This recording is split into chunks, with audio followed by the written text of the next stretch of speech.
rigged, man, it's time to break free.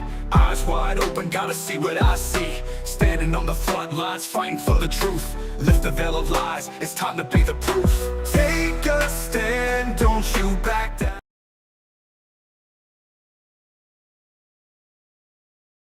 Do you know what you need to do? So we have a crime scene detective that typically will stay with us throughout the entire time that we're on the crime scene, and they tell us what they want us to collect or what they want specific photographs of while we're on scene. All right, with the court's permission, I'd like to publish the photographs. Thank you. I may have some questions for you on a lot of these photographs, some perhaps not. But not surprisingly, we're going to start with State Exhibit 1. Can you see it on your screen as well? Yes, sir. Can you jurors as well see it? Okay.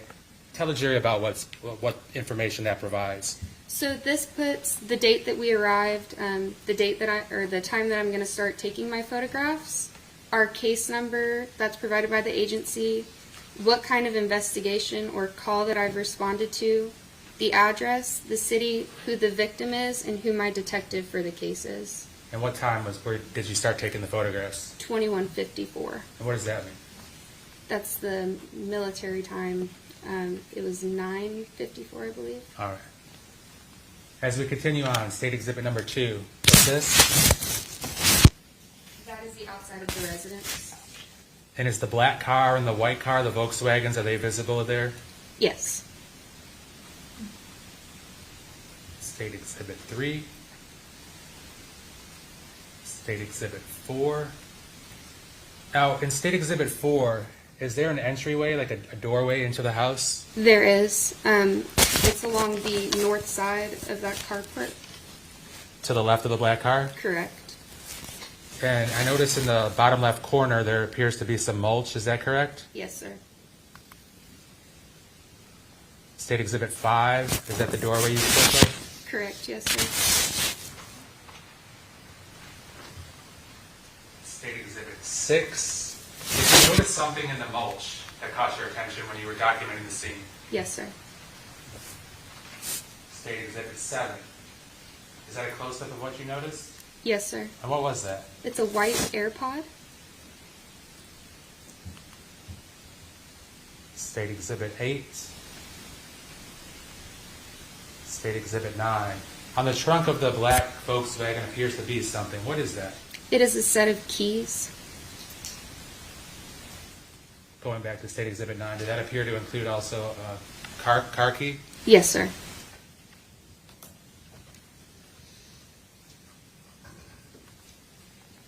State Exhibit 10, outside, and now State Exhibit 11.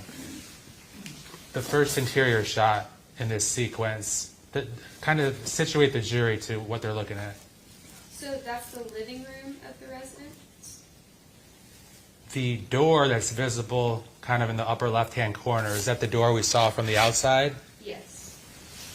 So if somebody drags somebody in through near the carport, would that be the entranceway? Objection. Calls for speculation. If somebody drags somebody in through right next to the carport, would that be the door that they would enter through? Yes. It appears that there's something white on the wood floor. Is that correct? Yes. State Exhibit 12. Now, how would you describe the interior of the house? Not the actual where Kathy laid, but the rest of the house. How was it? Very well maintained, very clean, very organized.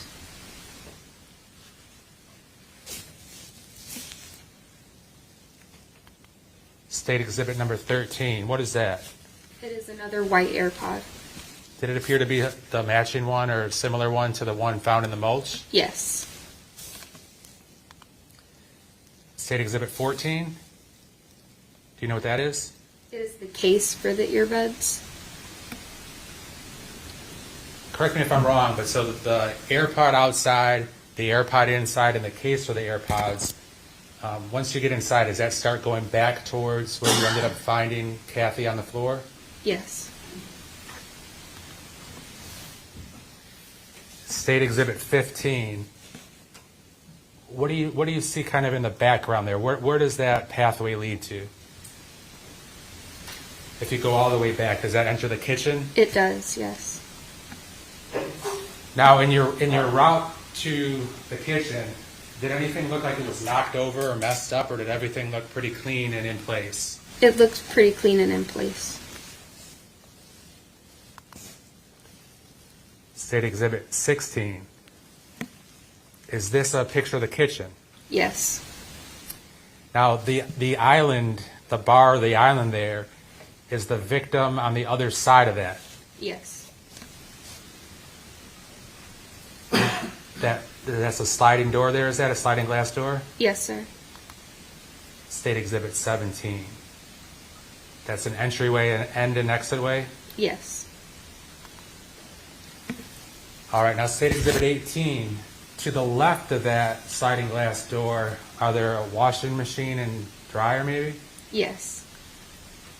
Did you see a knife at the scene? Yes. And is that knife visible in that photograph? Yes. This is State Exhibit 19. Is that a closer up of what appears to be a bloody knife? Yes. State Exhibit 20. State Exhibit 21. Is this a close-up of that same bloody knife? Yes. Now, the jurors may see for the first time a yellow marker with the number 10 on it. What does that mean? It's how we show where evidence is in our photos, so it gives a better layout of where everything is in reference to each other. Did you impound that knife? Yes. Have you had an opportunity to take a look at State Exhibit 199? Yes. And is that the knife, the bloody knife from the scene? Yes. Your Honor, at this time, the state would move State Exhibit 199 into evidence. Any objection? No objection. It is received. Now, does the knife, and in a moment you'll have an opportunity to show the jury the knife, but does the knife look different today as opposed to when it's in the picture there? Yes. And why is that? May I refer to my report? Yes, ma'am. On Wednesday, January 22nd, Detective Peters placed the knife into a temporary evidence locker in the Forensic Investigations Office for me to process for possible latent prints. And when you process an item for latent prints, describe to the jury what's the process and what does that mean? So, in this case in particular, I took a chemical agent called Sudan Black, which helps us see latent prints that may possibly be in blood. And what are latent prints? Latent prints are fingerprints that are left behind from the oils on your hands. So hypothetically, if somebody puts their thumbprint on something, you might be able to visibly see some prints? Possibly. Or perhaps doing what you were doing, you might be able to lift some prints that might not quite be visible to the human eye? Yes. Now, before that knife got to you for that work request, had it previously gone to the Florida Department of Law Enforcement? Yes. And at the Florida Department of Law Enforcement, do they process evidentiary items for the presence of DNA and or fingerprints, depending on what the request is? Yes. And without saying anything about any results or anything, but did FDLE do their analysis on the knife for DNA before you did your fingerprint analysis? Yes. Now, do the detectives under a crime scene have to kind of think about which one to do first, or if both are feasible? It's up to the detective, the lead detective on the case, if they want us to process it first, or if they would like it to go to FDLE first. And is that a calculated decision that the detective could speak about? Yes. Now, so tell the jury about what did you actually do? I know you described it a little bit. What's that process like? So it is a chemical agent that is black in color, and we cover whatever the area is that's covered in apparent blood. We cover it in that chemical. We let it sit for a minute, and then we wash it off, and we can also repeat it to try and darken any possible latent prints on the item. Where do you do that? I did it at the Forensic Investigations Office in Winter Haven. And that's a secure, clean place? Yes. After you did all that, what were your results? I was met with negative results. Does that mean there were no latent prints that you were able to see or lift that could be compared to anything? Yes. And did you have an opinion about, is it difficult to get latent prints after an item's already been processed for DNA? I don't particularly have an opinion on that. Okay. So at the end of your results, in essence, you couldn't decide that there was anybody's fingerprints on that knife, correct? Correct. And are there certain reasons why somebody may leave a fingerprint or not leave a fingerprint? Yes. And fingerprints are not always left on an item, correct? Even if somebody handles it? Yes. Is that correct? Yes, it is. All right. Your Honor, could forensic investigator Ellis get off the witness stand to show the jury the knife? Thank you. For the record, the State Exhibit 199 will be shown to the jury by investigator Ellis.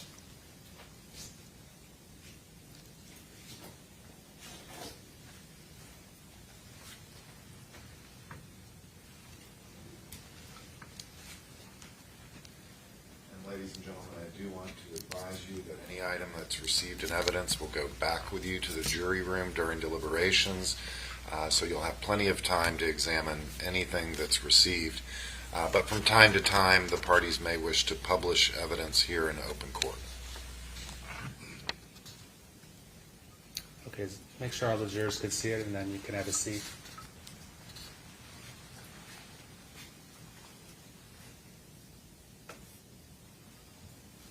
All right, thank you, Ms.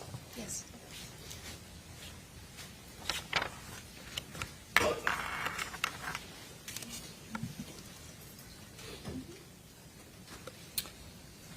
All right, we'll continue on with the photographs.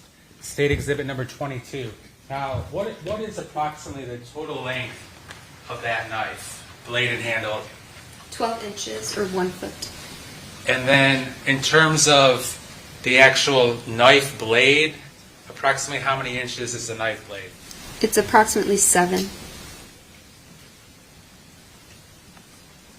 You said 7 inches? Yes, sir. Now, State Exhibit 23, could you situate us to, if you continue to the left on that photograph, where are you headed towards? Back towards that living room area. The living room and then eventually the door that we saw earlier? Yes. And does that give a view of what you were describing in 24? Yes. 25. What begins to be visible in State Exhibit 25? The victim. Now, on the left side of the photograph, is that some of the sliding glass door blinds? Yes. So is it a fair statement her head seems to be fairly close to that area? Yes. Above her head on the floor, what is that pictured? It's a brown hearse backpack.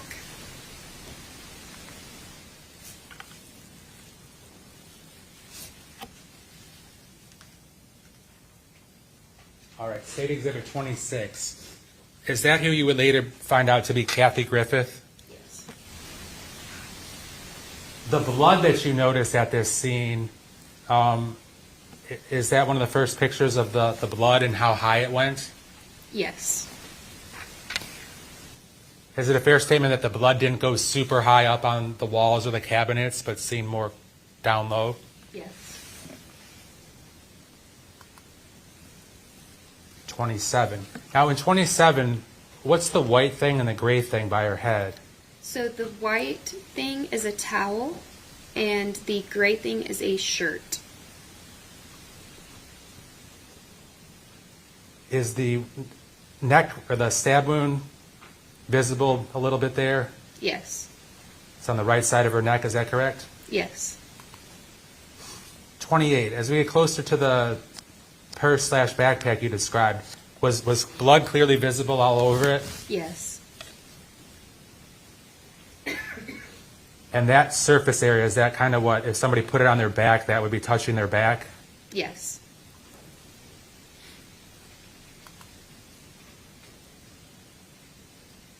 29.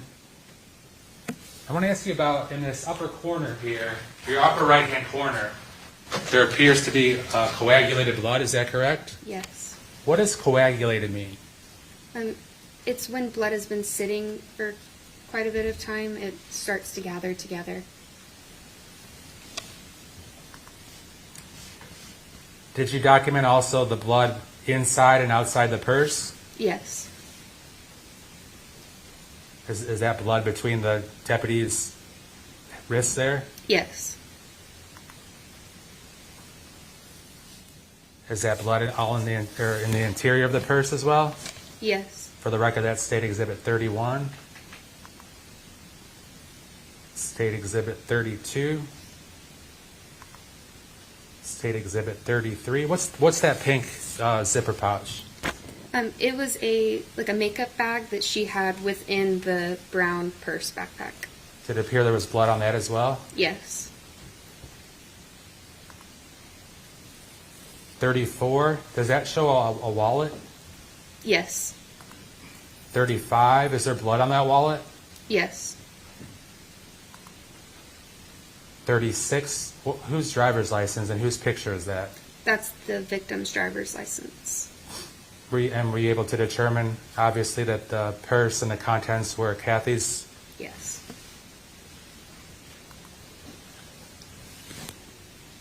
37. Was Kathy wearing basically a black T-shirt and some jean shorts? Yes. Was she also at one point wearing some Under Armour flip-flops?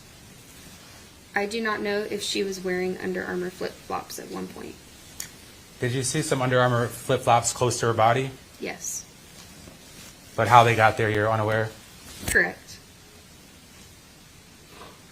Now, it appears that her arm from approximately her upper forearm / elbow area is obstructed. Was her arm under something? Yes. Her arm was under the kitchen island. 38. Is that the neck wound? Yes. 39. 40. 41. Tell the jury about why do you put a ruler up next to the neck wound? It shows length and width of the injuries on the victim's body. And is that wound basically wide open? Yes. All right, 42. Is that the dishwasher? Yes. What's the red thing, the red stuff? It's apparent blood. And is that to the left of that same dishwasher? Yes. Now going back to 42 for a second. In front of the dishwasher, is that same kitchen island? Yes. And Kathy's on basically like the other side of it, correct? Yes. Do you know how the blood got all the way over there? I do not. Continuing on to 44. In the forefront or front of the photograph there, is that same kitchen island? Yes. Now, is the knife block from which the knife came from visible in this photograph? Yes. Going back for a moment, where in this photograph is it visible? It's to the left of the stove. And is it kind of like a wooden block there? Yes. And were there a number of knives still in the block? Yes. And then, of course, an empty space for the knife you located? Yes.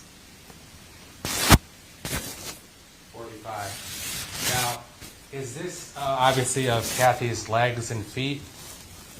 Yes. And by her feet, what were the 4 items that you found on the floor there? There was a left flip-flop, a right flip-flop, 2 phone charging cords, and a set of keys.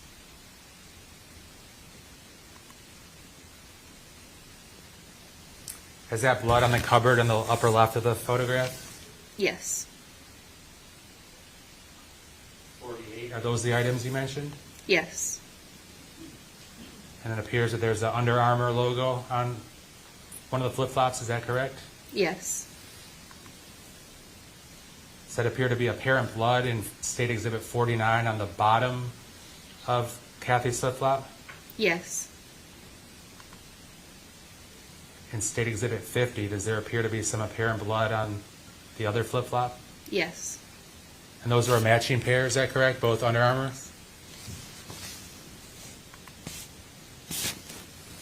In State Exhibit number 51, does there appear to be blood underneath the chargers? Yes. 52, 53, 54. Did you see various marks and bruises and or scrapes on Kathy's legs and feet, or Kathy's legs? Yes.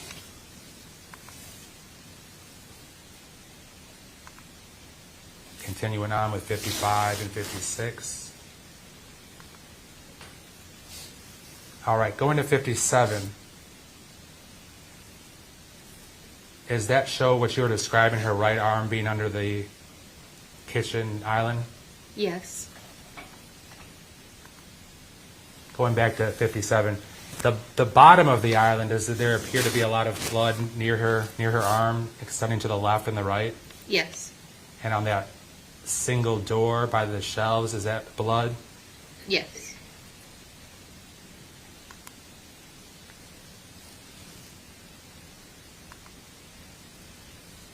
$59,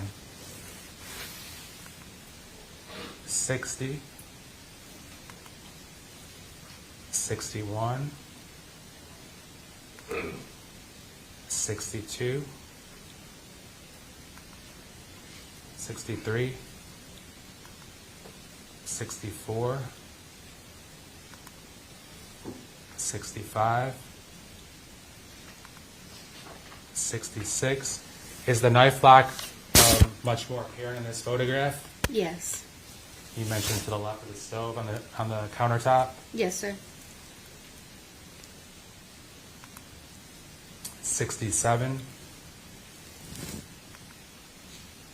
68, 69. Now, in 69, is there something on the island that caught your attention? Yes, sir. And what was that? The victim's cell phone.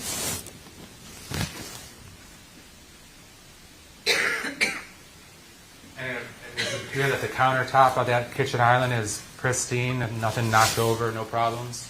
Yes, sir. In 71, is that a close-up of Kathy's cell phone? Yes, sir. And the time at that point was 11:09 on Sunday, September 8th, as you're taking photographs? Yes, sir. Now, on the screen, there appears to be some pictures or icons. Were you able to kind of take a close-up and figure out what those were? Can you see on your screen? Yes, sir. They were notifications on her phone. And who did she get notifications from? Can you read the print? She had a missed call from Susan Deathman, and it appears a text message from a Detective Lacey. And are you able to see a little bit of the content of that text message from the detective? Yes, sir. What does it say? I tried to call you.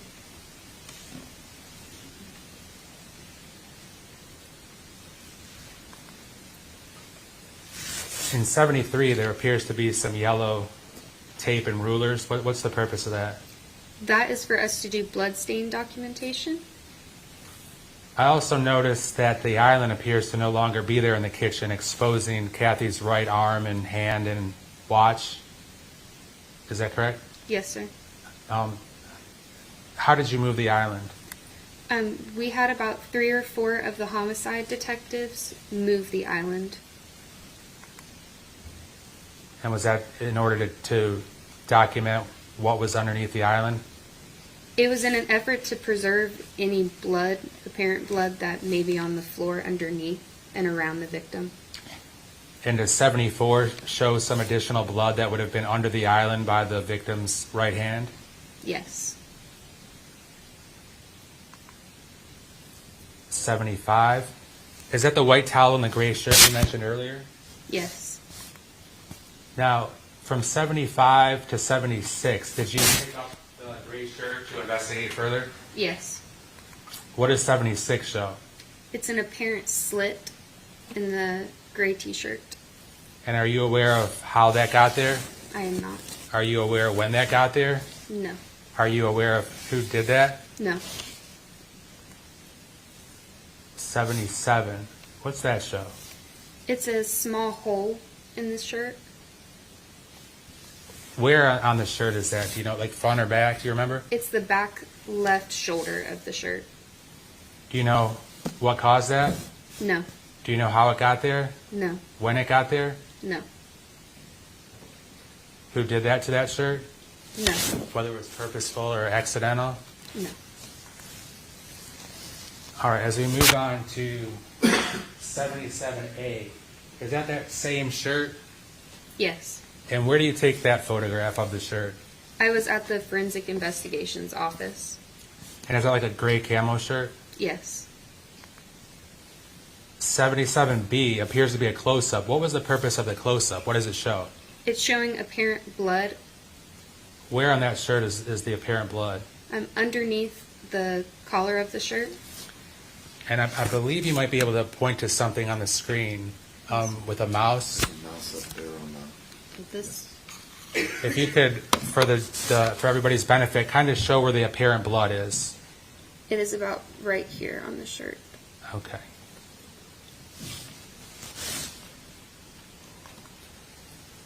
All right, moving on to 78. Is that Kathy's foot? Yes. Excuse me. And there's apparent blood all over her foot. Yes. Carrying on with 79 and 80. 81. 82. Were you able to see bruises on different parts of her arms and legs? Yes. 83. Now in 84, I take it at this point, Kathy had been taken away. Is that correct? Yes. Does this show what would have been underneath Kathy's body, Yes. including the coagulated blood at the top of the photograph you mentioned? Yes.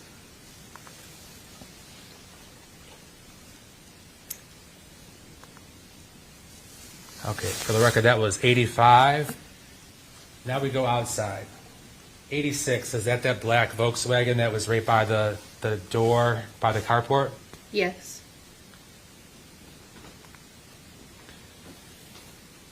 The interior of the car in 87, did you find a cell phone in that car? Yes. And a computer, Yes. laptop? 88, is that the black cell phone? Yes. And were you able to determine this was the defendant's car and the white car was Kathy's car? I wasn't made aware of which car was which on scene. Did you find that out later? Yes.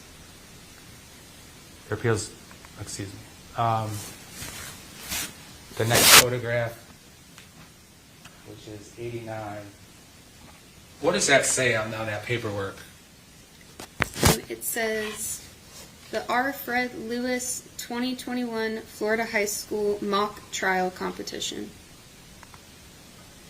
And then 90, is that a continuation of that paperwork? Yes. And what's the subject matter of that? If you could read what you're able to make out. Would you like me to read what I can from Yes. this? The victim, a Caucasian male, approximately 5'11" in height and weighing approximately 235 pounds. The cause of death was blunt force trauma to the back of the head, caused by a smooth, rounded object, cylindrical in shape, consistent with a tire iron. The blow to the head lacerated the skin, causing substantial bleeding, and crushed the skull, causing bone fragments to become embedded in the brain. The time of death is estimated to have been between 10 and 11:30 p.m. on January 3rd, 2020. The defendant's criminal record includes convictions for the misdemeanors of battery, disorderly intoxication, trespass, and vandalism, and the felony offense of cultivation of marijuana. And for the record, this has nothing to do with the defendant, correct? Correct. Okay, continue. The first two convictions were in 2011 and grew out of a barroom fight. The trespass and vandalism charges relate to a protest by the defendant and several others at the Pinnacle Paper Company on Thanksgiving Day 2019, during which windows and doors were spray painted with red paint and a load of manure was dumped at the entrance of the administrative building. The drug conviction was in 2004. Of the registered vehicles in Canton County, there are 414 Ford F-150. And where was this paperwork found? It was in the black Jetta. 91. Is that a wallet? Yes. 92. When you open the wallet, whose ID did you find? Collin Griffith. 93. Is this the back seat? Yes. And on the rear left floorboard, was there a uniform of some type? Yes. And did you find out upon closer inspection it was a Domino's work uniform? Yes. 95. Going to the car parked on the street, is that what you would later find out to be Kathy's white Volkswagen? Yes. 96. Was it clean inside? Yes. And did you find any objects of note in the front seat? No. Did you find any objects of note in the back seat? No. Were any firearms or weapons found in her car? No, sir. Going in 98, pop the trunk open. What did you see in the trunk? An organizer and just some mix and match bags. And then finally 99, did there appear to be some like grocery bags maybe? Yes. All right, now we're going to segue briefly to 167 to 169.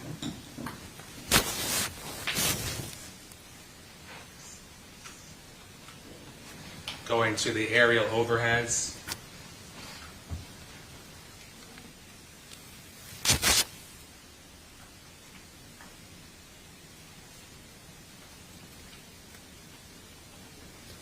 Thank you. All right, 167. Could you please point for the jury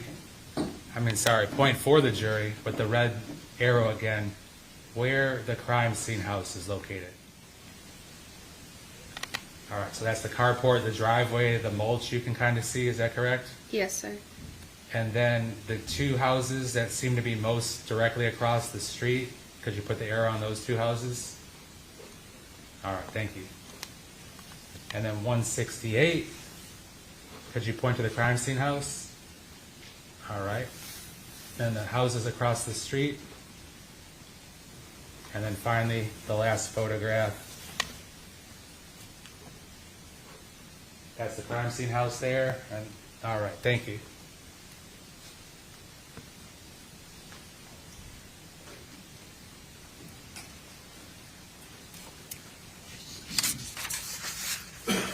Now, describe to the jury in a general sense, when you see evidence or things that might be evidence, how do you impound it, or what do you do with it? So we first talk to our detective on scene, whoever our homicide detective is, or any general detective, depending on the type of call that it is, and we confirm with them that they want it collected as an item of evidence. We take brown paper bags with us into scenes, and we will write the time that we've collected it, what the item is, and where we've collected it from. And then we put them all together, and we will take them back with us to the office to put in a temporary evidence locker. Did you take fingernail swabbings and or clippings from the victim? Yes. Describe to the jury what that means and how you did that. So we first got permission from the medical examiner to be able to do that on scene. But for swabbings, we take a wet cotton swab that we wet with water. And then we take a dry cotton swab and we rub underneath the fingernails of the victim. And then we will also take fingernail clippers and clip the victim's fingernails and place them in a small manila envelope that has a glassine envelope in it as well.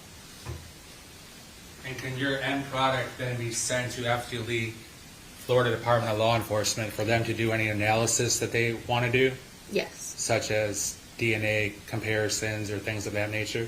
Yes. Now, between the victim's right hand, between her index finger and her thumb, and like the webbing there, did you notice an injury? Yes.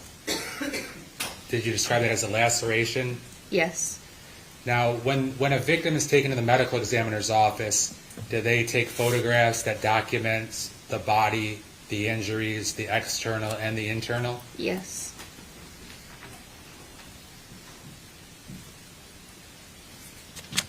All right, Investigator Ellis, I don't have any further questions for you.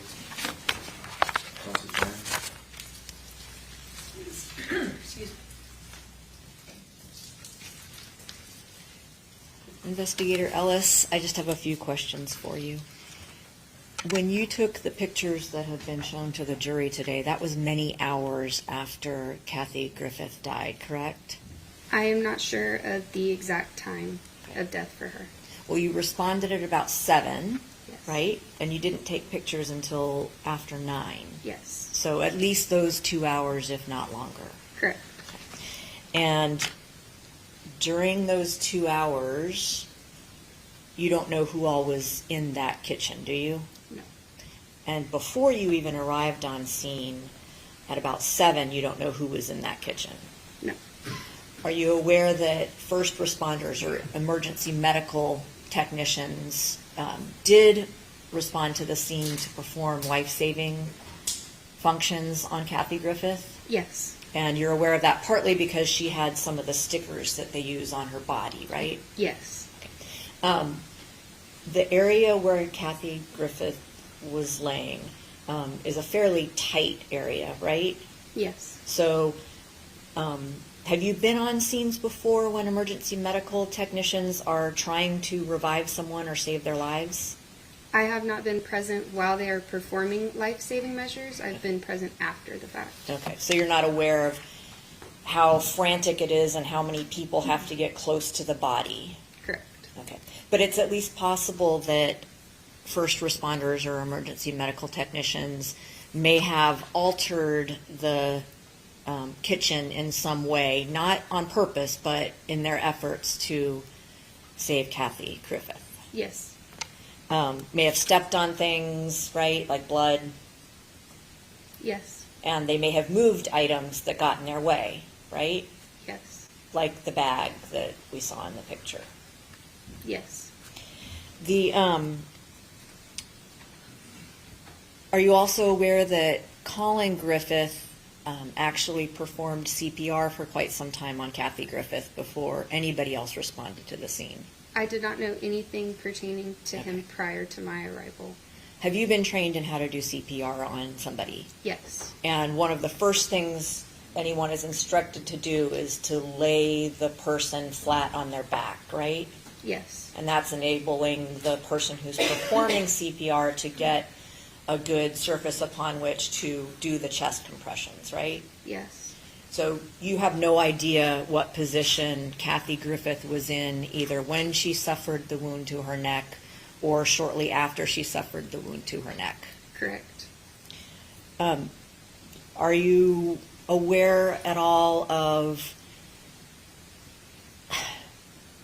the mechanics of how wounds work? I do not have any experience with wounds. Okay. I'll save that for somebody else then. The flip-flops that you spoke about, they were actually reversed, right? Like the left one was on the right and the right one was on the left in the picture? Yes. And one was turned upside down? Yes. So it wasn't like somebody just fell back out of their shoes, right? It could be possible, yes. And then they flipped and one turned over? Yes. Okay. The island, you mentioned it took 3 to 4 detectives to lift it and move it. So it wasn't like you could just touch it or bump against it and it would move like this on wheels. Correct. It was pretty heavy. The shirt that you talked about in the photos, was it actually determined that that shirt belonged to Collin Griffith?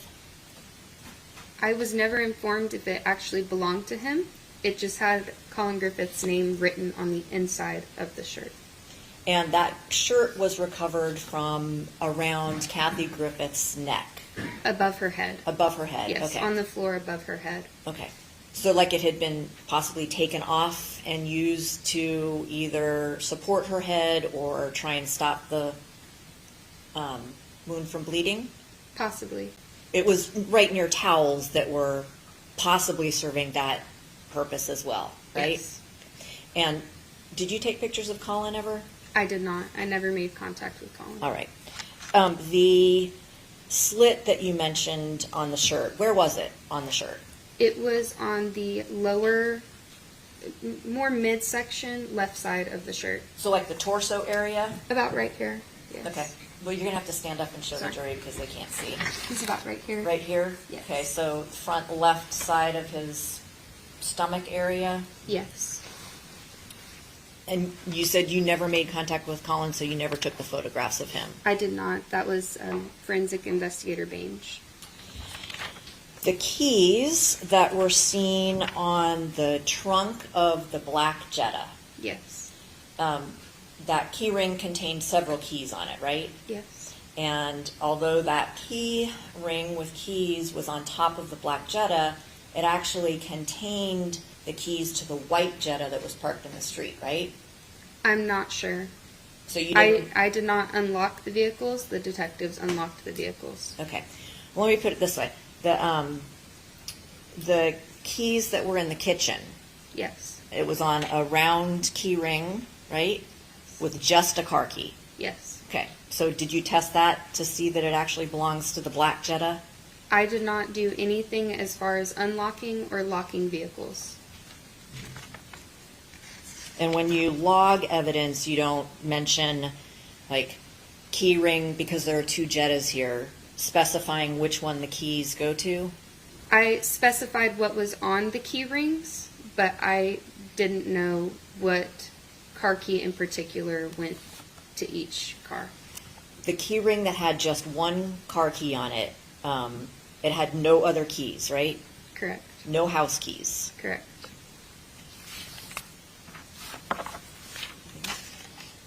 I don't have any other questions. Thank you.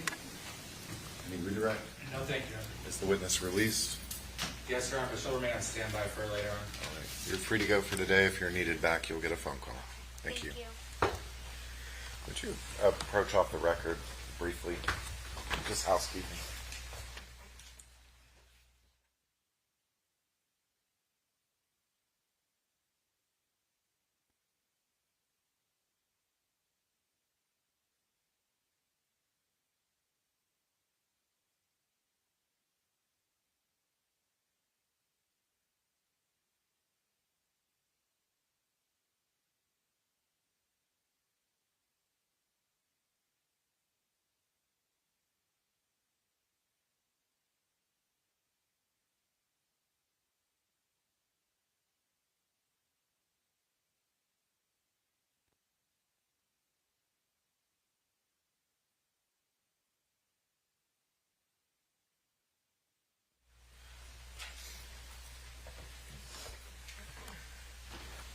Your Honor, that witness is downstairs, so All right.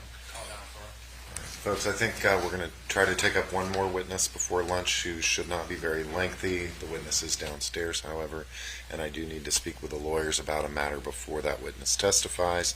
So I'm going to ask that you step into the jury room for a few minutes. All rise, please.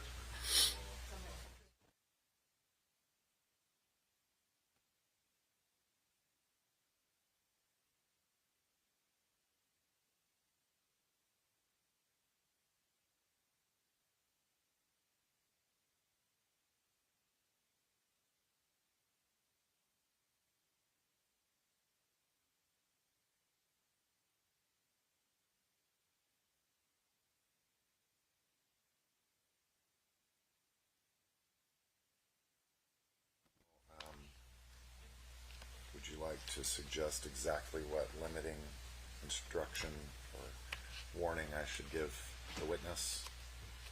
I think it should be limited to, he conducted an investigation as part of whatever law enforcement agency he belonged to then, into a shooting death. I don't think it should say at home, because with Collin being 15 at the time, I think this jury could jump to some conclusions that might lead them to believe that it was a family member. So just a shooting death, an investigation. There were 2 shots, and that Collin was a suspect and was arrested, but that he was never charged up to today.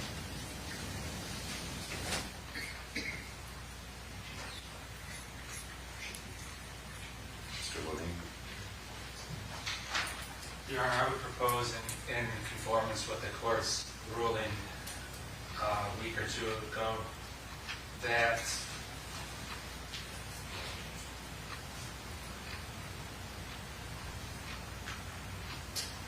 the officer will testify that he was one of the first responders to the scene of a shooting.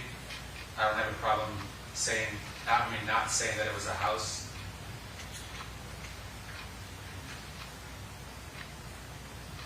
That the person that was killed was shot 2 times. Your Honor mentioned that I could ask the question about, or that the answer would be acceptable to be shot 2 times, once in the chest, 1 in the head. That it was not in dispute that the defendant was the person that shot and killed the individual.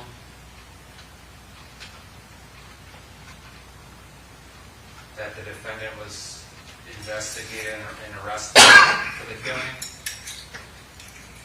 And as of today's date, he has not been indicted for any crimes, and the case remains under investigation. Remaining under investigation, I don't think that that's appropriate. We've discussed this previously, and I think, if I remember correctly, it's not something I said. I know I at least thought it, that the time that's relevant as to whether it was pending, the investigation was pending, would have been at the time of the alleged murder, because that goes hand in hand with motive potentially, but that anything beyond that, I do not believe. At this point, I could see how it might become relevant, but at this point is not relevant. So if the witness knows if at the time of this case, or if this incident, it was still an open matter. I mean, we could have him say that the state attorney or district attorney from Oklahoma reviewed everything and opted not to file charges, period. I mean, they weren't investigating it in September of 2024. Well, we all know that that doesn't matter. I mean, investigations are reopened all the time, but so what is it you anticipate he's going to say about the time around? If Your Honor is saying that that would be confined to when she sent the text on that date, September 8th of 2024, then my understanding is that the officer would say yes, the case was still open and under investigation. That's not your understanding of what he would say? No, not at all. All right, well, he's on his way up. You can take a short break for you two to go talk to him in the hallway.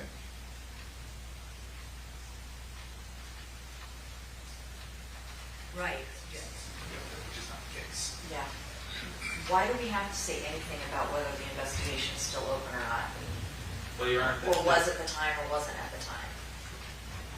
it sounds like the defense wants the jury to know that he wasn't charged, and the prosecutor's office reviewed it in Oklahoma and chose not to charge it, which is in essence endorsing the defense position that it wasn't a crime and that it's done and over with and that it was justified self-defense, which I think would be unfair to the state.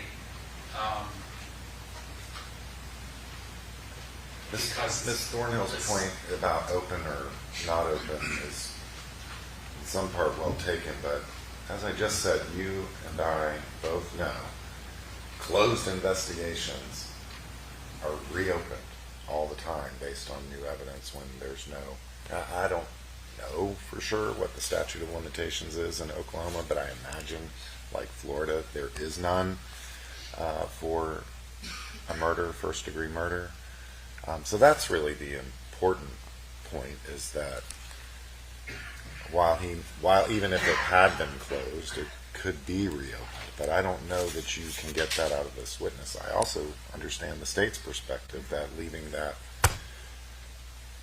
we decided not to charge him with some determination affirmatively that he acted in self-defense, or that he was, for some other reason, not criminally responsible. I am not insinuating, nor would I want to ask that that was the final word forever, but where we are right now and where we were on September 8th of 2024 is that they had done an investigation, the state attorney's office had reviewed it, they had opted not to charge him, period.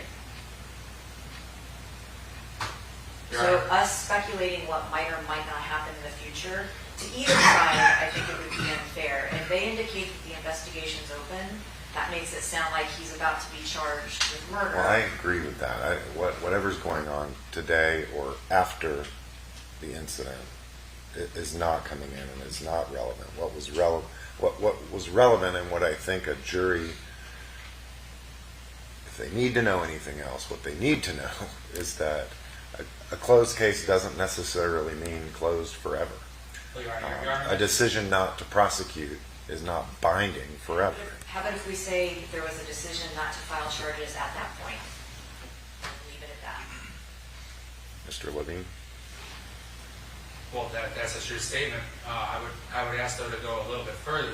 If I understood Your Honor correctly, you were saying what was the status of the investigation, the homicide investigation in Oklahoma on September 8th, 2024, which would be the relevant date of your inquiry. And my understanding from Ms. Thornhill is that the decision had been made not to prosecute at that point. In May of 2023. What I was going to say is, regardless of what I think or what she thinks, I think what the witness understanding is would give the court some, I guess, final guidance on how you should rule. But if he says on September 8, 2024, it was still an open investigation, then I would ask to be able to elicit that. It's going to kind of help both sides in terms of it'll come out that the defendant was not charged. It's clear that he hasn't been charged, but on September 8th, which is the relevant date of 2024, if this witness knows that the case was still under investigation, but he hadn't been charged, then I would argue that's relevant and should be admissible. But then that could imply that he's charged with it now. I think I said in my opening statement, if I remember correctly, that he hasn't been indicted. Here's what we're going to do so we can have a better than what if discussion about this, is let you find out from the witness now what he would say in response to your question before I make a decision about it. I thought we had addressed this earlier, but perhaps that's all it was a thought, and we didn't. He's probably outside, so the defense and I can step out and get that resolved. All right. Why Should don't we? Can we have him come in and proffer it so it's on the Sure. record? Thanks. If you could, Deputy, if you could get Officer Christopher Hyde.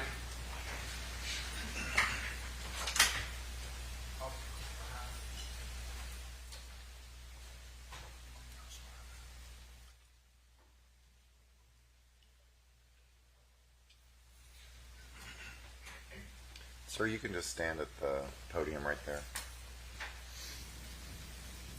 Raise your right hand, Mr. Warren, about close. Do you solemnly swear or affirm that the testimony you give in this case will be the truth, the whole truth, and nothing but the truth? I do. Mr. Levine? Thank you. Officer Hyde, a very narrow, specific question. On the date of September 8th, 2024, when Kathy sent a text message to her son, Collin Griffith, regarding exposing some evidence regarding the Oklahoma murder, So your understanding on that date of September 8th of 2024 was the homicide case still under investigation? Yes. And at that time, is it a true statement the defendant had not been charged or indicted on any official charges by Oklahoma as it pertained to the shooting? Is that correct? That is correct. For these purposes, I don't have any other questions, Your Honor. Ms. Thornhill? Officer Hyde, when did you leave the sheriff's office that investigated this case? In 2024. When in 2024? June or July. So before September 8th of 2024. That is correct. So, and you were fired by them? Yes. Okay, so you have no idea what they're doing on this case in Oklahoma, do you? I have spoken with the district attorney's office there. Okay, Yes. and what has the district attorney's office told you specifically? That the case is still pending investigation. Who told you that? District Attorney Thompson, I believe is her last name. When did they tell you this? After September 8th of 2024? That is correct. So on September 8th of 2024, you have no idea what the state attorney's office position was other than they had not charged Collin Griffith? On that date in particular? Yes. That is correct. I do Okay. not know on that date. And then after Kathy Griffith died, you contacted the state attorney's office in Oklahoma and said, by the way, we have this text message. There might be some ring videos of him admitting to planning the death of his father. So I think, you know, that was the basis of them pending an investigation, right? I have no knowledge of a text message. Okay. So what happened after September 8th, 2024, that you were in contact with the district attorney's office in Oklahoma about Collin Griffith at all? I was able to read the entirety of the OSBI's report. I don't believe that they were able to read the entirety of it. Who wasn't? The district attorney's office. I don't believe that they received the entirety of it Why would you have received it if you were no longer with the sheriff's office? because I requested it Why did you request it? to be able to see if it needed to be reopened. Right, based Right. on this. I had not previously seen it. Okay. The timing, Your Honor, I can solve this. I'm not going to be answering. the timing. February of 2023, Collin Griffith is arrested for the death of his father. Correct. By May of 2023, the district attorney's office in Oklahoma said, we are not filing charges against Collin Griffith in the death of his father, correct? I believe that is correct, that time frame is. So that's another thing I was worried about. I believe that's correct. Okay. Just a question. So, You're going to argue outside his presence. so Collin, his bond is discharged in Oklahoma, right? I'm unsure of that. Okay. So the district attorney's office says, despite this investigation that the sheriff's office, and I don't remember the county, Lincoln County, and despite the investigation by OSBI, we are not filing charges against Collin Griffith in the death of his father, correct? That's my understanding. Okay, and then you heard nothing about Collin Griffith again until September 8th of 2024, or around that time? I don't believe so. No. Okay, so it was after Kathy Griffith died that this whole investigation into Collin Griffith and the death of his father came back up? So far as you know? To my knowledge, yes. Any additional questions for purposes of the proffer? No, Your Honor. All right. Would you step outside, please? Yes, sir.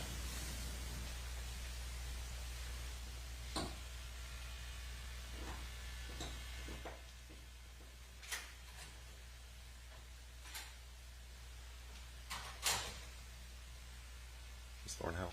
So I think Officer Hyde has established that on September 8th of 2024, there was no ongoing investigation into the death of Collin's father. So it's irrelevant that they're now investigating again. Well, I agree with that they're now investigating him again. But Mr. Levine? Your Honor, I'm not going to ask about the status of the investigation on September 8th, 2024, which is when Your Honor said would be relevant. So I don't intend on asking after hearing the officer's answer. for answers, but I believe that he didn't know what the status of it was September 8th, 2024, which is kind of neither here nor there because I'm not going to ask about it, but it didn't sound like he knew what the status was. Now, so I'm not going to ask about the status of it. So that raises another concern that I brought up when Your Honor issued the ruling on the motion in limine, and that was that would the witness, I was willing to stipulate to all of this information being presented to the jury without having a witness. Obviously, Mr. Levine can try the case the way he wants to, and he said he wanted to call law enforcement officer from Oklahoma. And then I said something to the effect of, are they going to be able to testify that Collin was not charged? And we all said, well, they've got to know that he wasn't charged. And now him saying, so far as I know, I mean... I thought he said, as of May, whatever it was. He said, 23. so far as I know, but I don't know the timing. He was very, he seemed a little wishy-washy on it. About what issue? About whether Collin was charged. I mean, I can't speak for the officer, but the officer knows he wasn't charged. If Ms. Thornhill's concerned about him having a qualified answer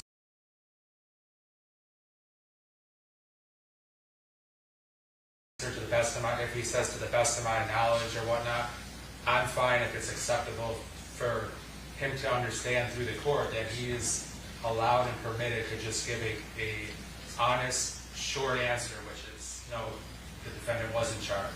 Well, I'm not going to tell the witness what the truth is. So if the witness doesn't know for sure, that's his answer. I mean, I don't remember him specifically, what he specifically said about that particular question. I was listening more for the September 8th. And that's where I thought I heard the, to my knowledge, or to, best of my belief. But well, I just want to make sure, like, in fairness to the defense, I agree with the proposition that the evidence is and should show, for the benefit of the jury, the obviously honesty and clarity that the defendant was not charged pertaining to the killing in Oklahoma. so, Ms. Thornhill, let me ask you this question. If the witness testifies and afterwards I agree with you that he was wishy-washy, if he indeed is wishy-washy on that, is there a problem, assuming the state agrees, to simply instructing the jury, members of the jury, the decision in Oklahoma not to charge Mr. Griffith was made on whatever date it was by the district attorney, something to that effect? That is great. I've been trying to Mr. Levine? have that be the result But, the whole I time. mean, if the witness gives forthright testimony that he was not, that the district attorney made the decision not to charge him, then there's no need for that instruction. So, Mr. Levine, what's your I'm position fine on with that? that. All right. And then No, I'm not going to say anything about the bond. No talk about bond. All right, I was just trying to. And sitting here thinking about it, do you both agree that this issue of whether it's open or closed at the time of this incident, that you really don't need to go into that? I mean, isn't it sort of apparent to even just a lay person that cases can be reopened? Homicides can be reopened. So even, and it does appear to be the case that at the time of this incident, that case was closed, done, over, in the filing cabinet, and that the only reason it might be open now is because of this incident, but that a jury would understand that the threat of exposure still carries the same weight in the mind of the person who's threatened. Yeah, they said it was self-defense back then, or said they couldn't disprove self-defense back then. This is going to cause a problem, and they're going to reopen it, and especially if there's Ring doorbell evidence of me saying it was a murder and not self-defense. Isn't that, do you agree that the average juror would understand that to be the case, Mr. Levine? If I followed you correctly, I think that would be reasonable. So without having to have testimony about whether it was open or closed at the time of at the specific time of this incident. Yes, and I think that's reasonable. I think it's fair to both sides because neither side is able to advance that it wouldn't be filed or is going to be filed or it's not going to be filed. It's really irrelevant the way the way Your Honor explained it and go in any further detail. Ms. Thornhill? Yes, Judge, I just wanted to make the record clear. I am not waiving any previous I objections. know you're not. Okay. I think simple, short. He was a first responder. There was a death of a person, 2 gunshot wounds, 1 to the head, 1 to the chest. Collin was arrested. He was never charged, period. And it was not disputed that the defendant shot and killed the person. That's fine. All right. I think that was my ruling. Yeah, exactly, but I anticipated and believed, I think with good reason, that it might go beyond that. All right. Could we have the... Could we have like 30 seconds? I need to confer with the defense about All right. one quick thing.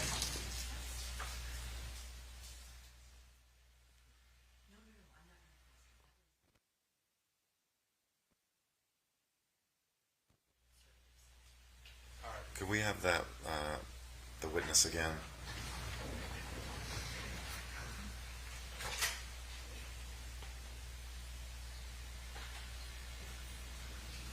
No.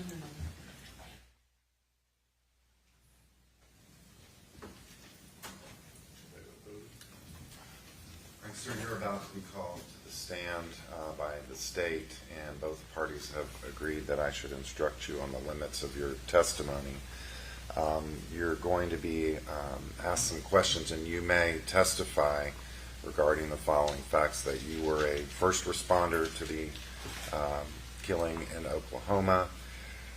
You're not to say anything that it was a house or that the deceased person was his father or related to him in some fashion. You are permitted to testify that the deceased person was shot in the chest and shot in the head, once in the chest, once in the head.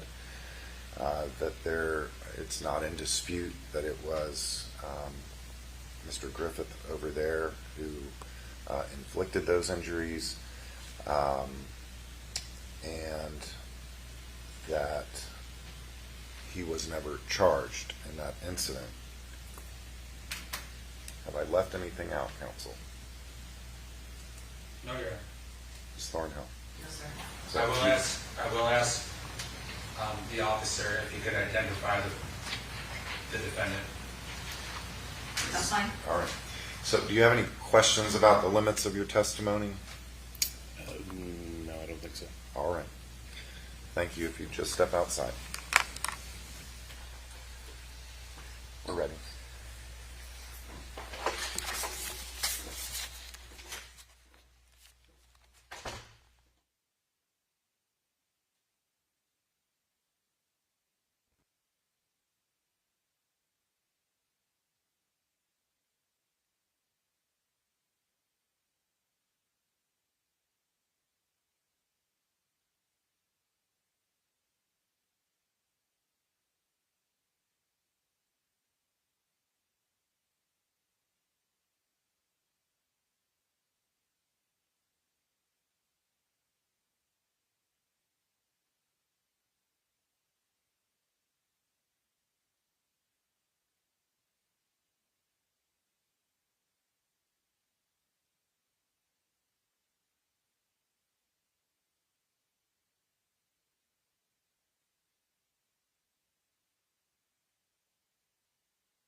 Be seated.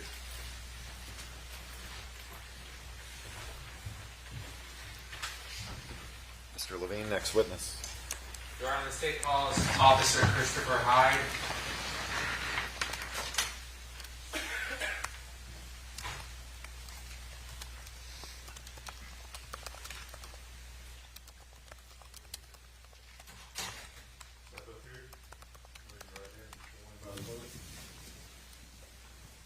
Do you solemnly swear or affirm that the testimony you give in this case will be the truth, the whole truth, and nothing but the truth? So you go around the back, watch your step. Good afternoon.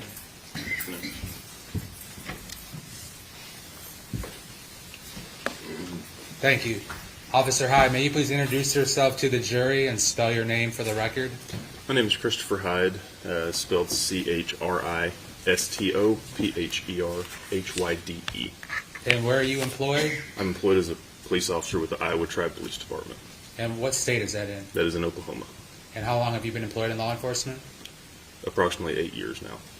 Now, I want to direct your attention specifically to February 14th of 2023. Were you working for the Lincoln County Sheriff's Office as a deputy on that date? I was.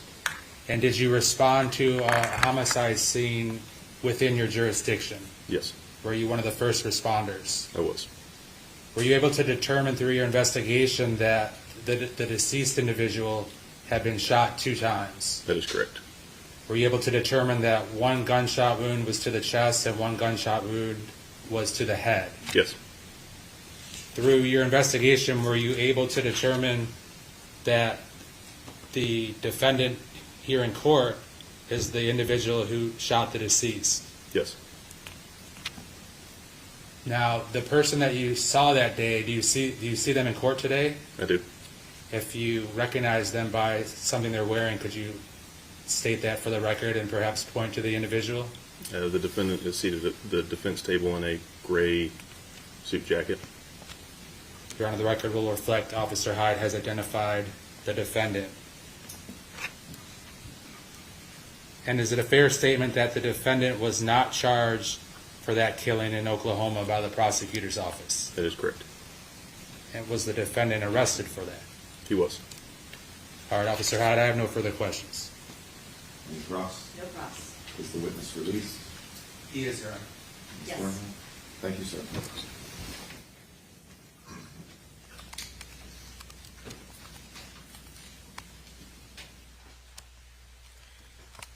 All right, ladies and gentlemen, it's about 10 after noon. We will take our hour lunch at this time. Remember, don't talk about the case with anyone. If anyone approaches you and tries to talk to you about the case, tell them you're on the jury. Tell them to stop. If they don't, leave and let me know as soon as you can by writing it down and giving it to the bailiff.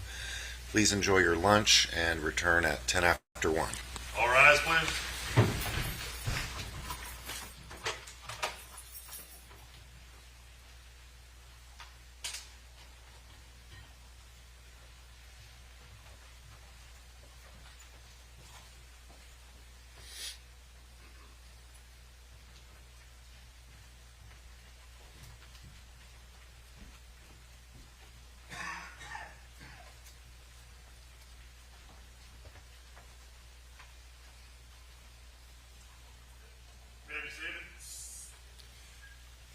Do we need to take care of this issue regarding your client's presence during publication of the 911?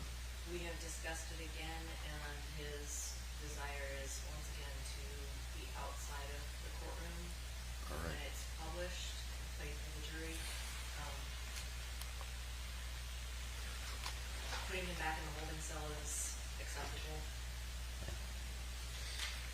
Mr. Levine, is that going to be directly after lunch?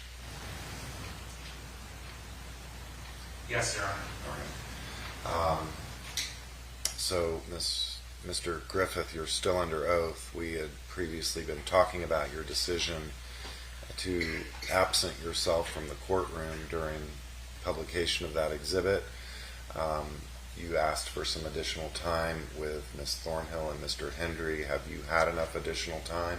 I have not. And have you discussed the pros and cons of being in here or waiving your appearance? Yes, we have, Your Honor. Have they answered all your questions and addressed any concerns you have about that particular issue? Yes, Your Honor, they did.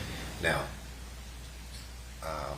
are you under the influence of anything right now, drugs, alcohol, or medication that's prescribed you at the jail? No, Your Honor.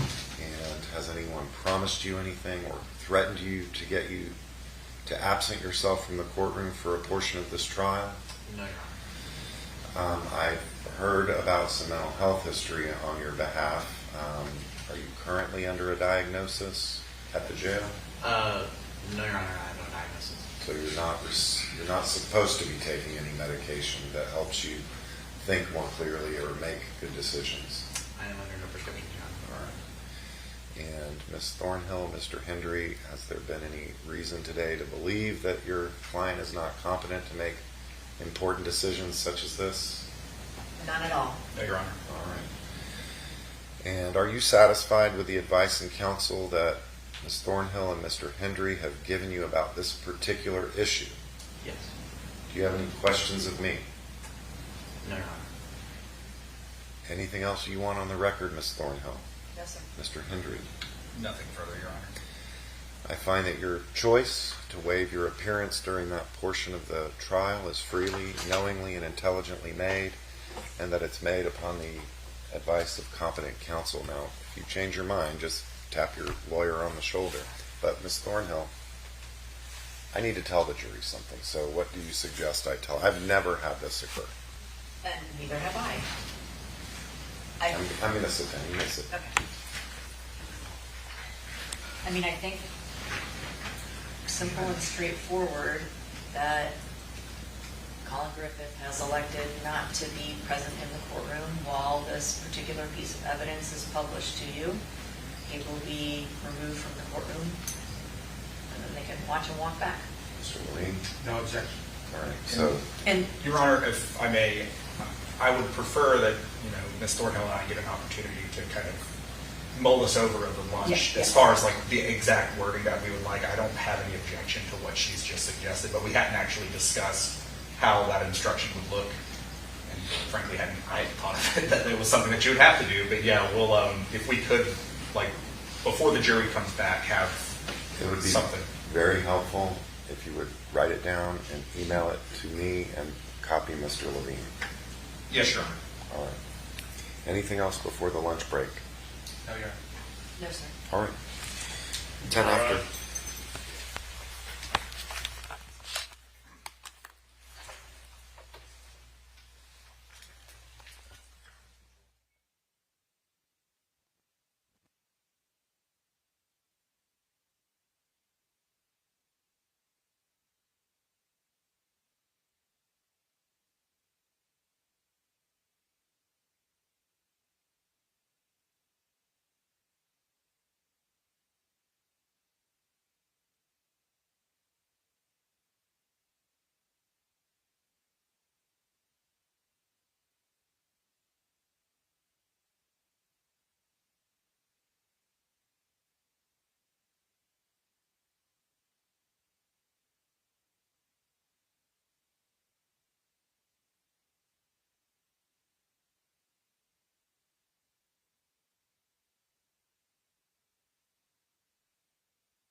back on the position.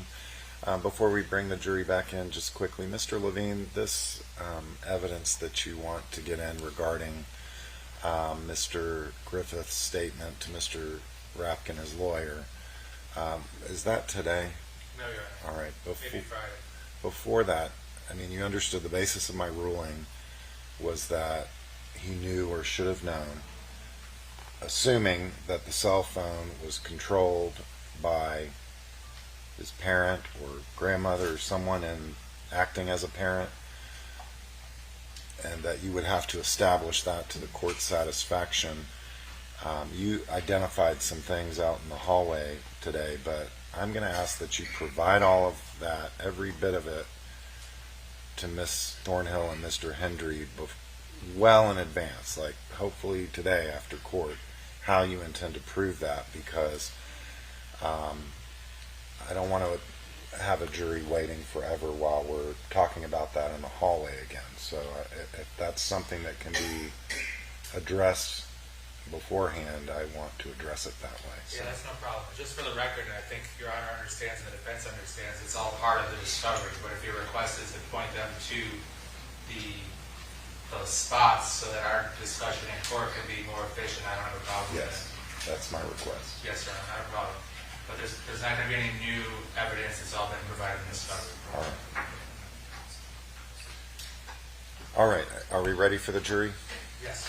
Yes, sir. All right.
Oh, and Ms. Thornhill, just for the record, you provided me with an instruction regarding your client's absence that reads, Collin Griffith has elected to waive his presence in the courtroom during publication of this particular piece of evidence.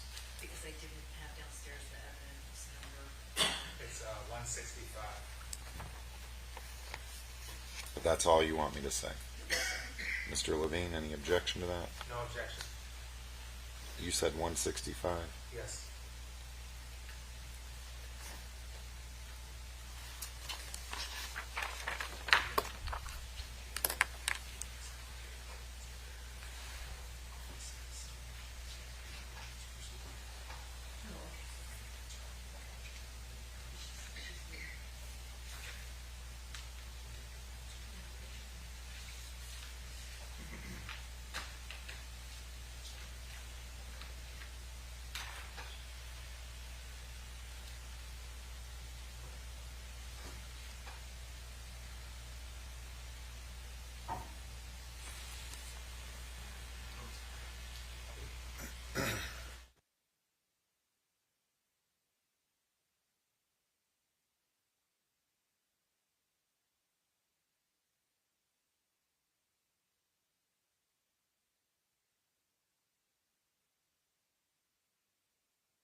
Please be seated.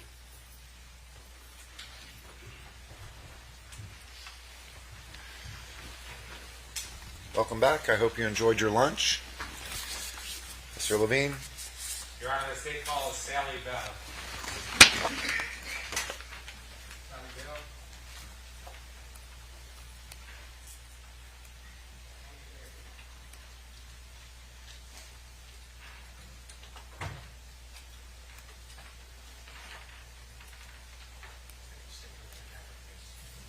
Step right this way, please.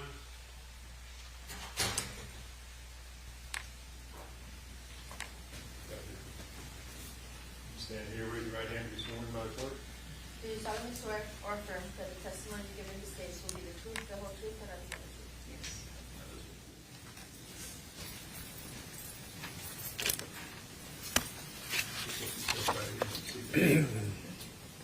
Good afternoon.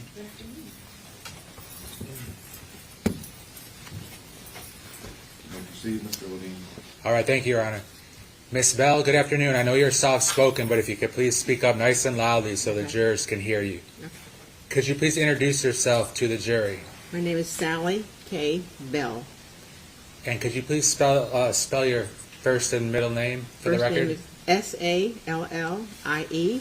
Middle name is K-A-T-E. Tell the jury about what's the name of the community where you live, Hamptons, the Hamptons. and what type of community is that? It's a mobile home. And Hampton. does it do you have to be a certain age to live there? Yes. And what age is that? I think it's 65. I'm not sure. Now, is it a pretty quiet and nice neighborhood? Very much so. Do you live across the street from a location where there was a stabbing? Yes. And I want to talk about that. If I could direct your attention to that Sunday on September 8th of 2024, the person that lives at that house, do you know her? Susan Detman is her name. No, I've seen her, but I don't know her. Were you aware that she had a grandson? No. Now, let's talk specifically about that Sunday. Tell the jury, what were you doing on that day? Well, I was preparing to go to church. It was about 4:45, and I was putting my purse and everything on the coffee table, and I looked up and I saw the black car parked in the driveway, and a white car was in the road. All right. Jurors, can you hear her? Yes. Okay. Now, you mentioned that the time was about 4:45. Tell the jury how you remember that time. Well, we go to church at 5:30, so we were getting up on the north side of Florida Avenue, and so we always leave a little early to get there.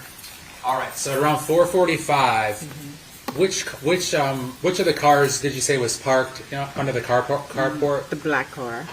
All right. Did you see the white car arrive? I didn't see it arrive. No. All right. When you looked out your window and noticed the black car was in the carport and the white car was on the street, what did you see? What happened? Oh, the coming out of the house and all?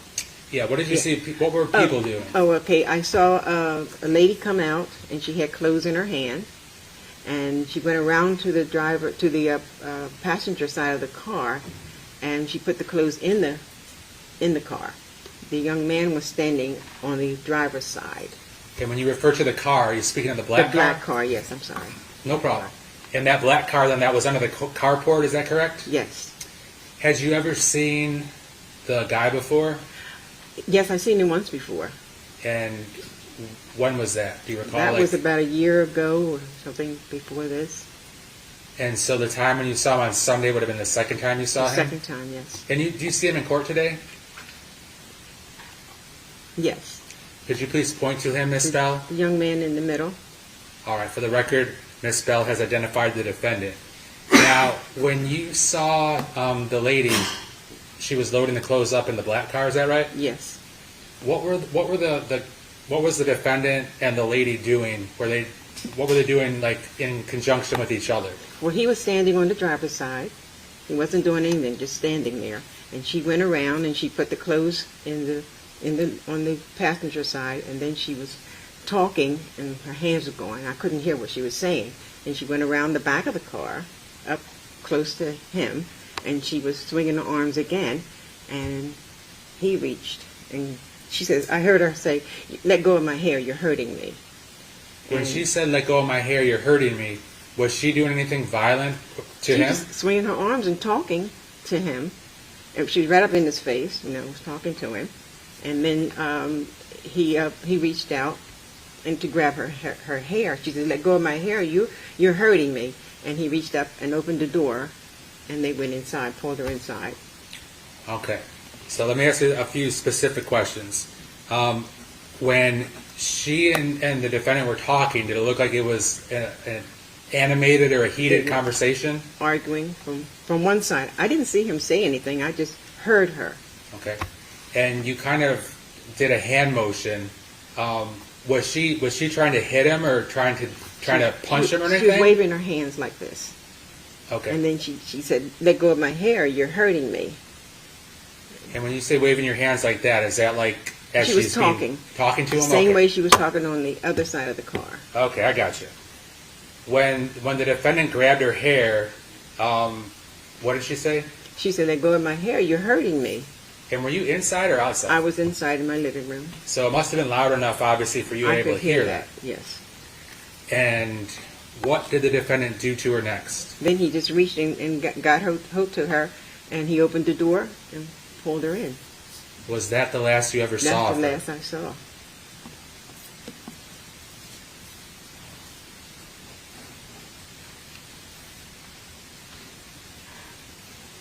Now, did you end up going to church that evening? I did. And did you return to your house later that evening? I did. About what time did you get back, Miss Bell? About 6:30 or 6:45. And when you did return, was anything out of the ordinary going on? We couldn't turn into Hewlett Drive where we live, so we had to go all the way around the back and come in from the other way. And when we got there, there was a policeman saying that we couldn't come through that way. So we said, well, our house is right there. He said, okay. So he moved the police car, and we pulled in our driveway. Miss Bell, I don't have any other questions for you. Thank you. Cross-exam? Yes, Your Honor. Mr. Hendry?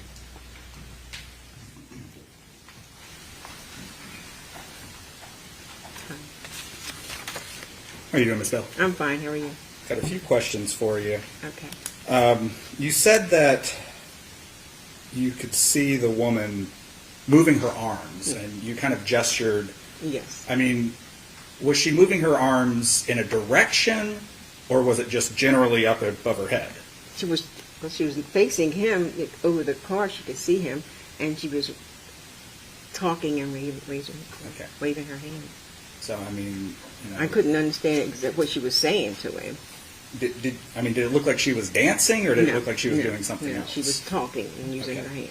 It's like, And so animated, right. directed at the person that At was the standing person. on the other side? Correct. Is that how you would say it? Yes. Okay. And you said that he was just standing there? He was just standing there looking at her. Okay. Was he inside He was outside, so next to the he's- car. The car's in the carport? Yes. Roughly near the door? Near would you the door. say? Okay. On the driver's side. And she walked over to him? She walked around the car to him. Okay. Now, can you hear any noise at this point? Not then, no. Okay. I just saw her walking. And about how long is this going on? I guess maybe about 10 minutes, maybe. I'm not sure. Okay. You're watching it? I'm watching it. And you said that you and your husband were getting ready for church, Yeah, right? he was in the back room getting dressed. So he's not up there watching it No, with you? no. Okay. And then, so when the woman gets close to the man, she's still moving her hands? Still moving her hands. Okay. Yeah, And how far apart were they at They this were point? standing close. They Okay. were standing close. And was she moving her hands? He's close enough to touch her at some He's point. close enough to touch her, yes. Okay. And he reaches out and touches her. Either by, you hear her Apparently say, by the hair, because she said, let go of my hair, you're hurting me. but could you see that? I saw his arm come up and around, and then she grabbed her hair. Okay. So you see her hand on her hair? Yes. Okay. And, was she moving her hands when she's that close to him? Yes, she was talking, waving her hands, like it went on the other side. And then she went around the back and she was still waving her hands. And until you hear the exclamation, "Let go of my hair, you're hurting me," you haven't heard anything else? No, I couldn't understand what they were saying. Okay. And you didn't hear anything after that exclamation? No, There wasn't any, for example, no's or anything like that? no. Okay. And you said they went into the house Went together? into the house, yes. Okay. Were both of their feet moving? I mean, were they both walking? Yeah, as far as I could see. I couldn't actually see the steps, but they went up and went into the house. And you watched them go into the I house? watched them go into the house. Okay. And you and your husband then presumably finished getting ready and went to church, We right? went to church, yes. Okay. And at this point, I mean, you didn't call 911, right? No, Okay. no. Did you and your husband, talk about this? No, we talked about the white car because we had never seen that before. And he said we had to go around it in order to get to leave. And so other than the fact that the white car was present and you didn't know whose it was, I didn't know who it was, no. this was not something that was really piquing your interest at that time? No. And it wasn't until you can't get into your neighborhood that you start becoming worried that there might be something that There's happened something there? wrong, and I saw the yellow tape around. I said, "What is that?" And I asked my husband, and he told me, "It's what you see on television." I said, "Oh." So would you describe what you saw as somebody being dragged into a house? Well, see, the car was parked, and then the steps are there, and it's like two steps up, and so I couldn't actually see the feet going in, but I know he reached up and opened the door, and he pulled her in. So I mean, if he's pulling her against her will, I mean, he's having to lift her up steps, right? You can't just go straight in. She walked up the steps. Okay, so she's moving her feet as far as you could tell Correct. up the steps. Correct.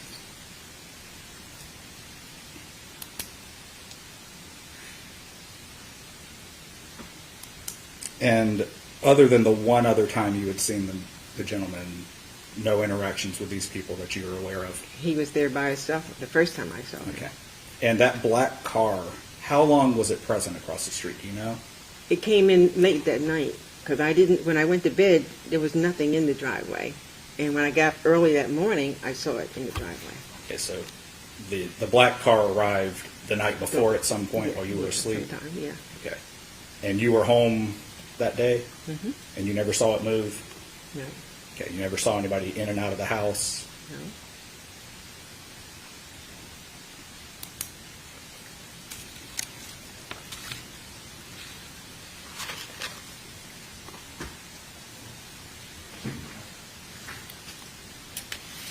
When the two people, the man that you've identified as sitting here at the table with Yes. us, did you see him in the yard at all? No. Next to the house, in front of the house? Just on the side of the car. And did you ever see the woman in the yard? I've never in front seen of the her house? before, no. Okay, so she was only, as far as you, from what you could see, it was just around that black car? Around the car. There was nothing out in the yard? No. Okay. But if she had come from the white car, then presumably she would have had to walk up that way? Okay. No further questions. Thank you. Redirect. Just briefly, Your Honor.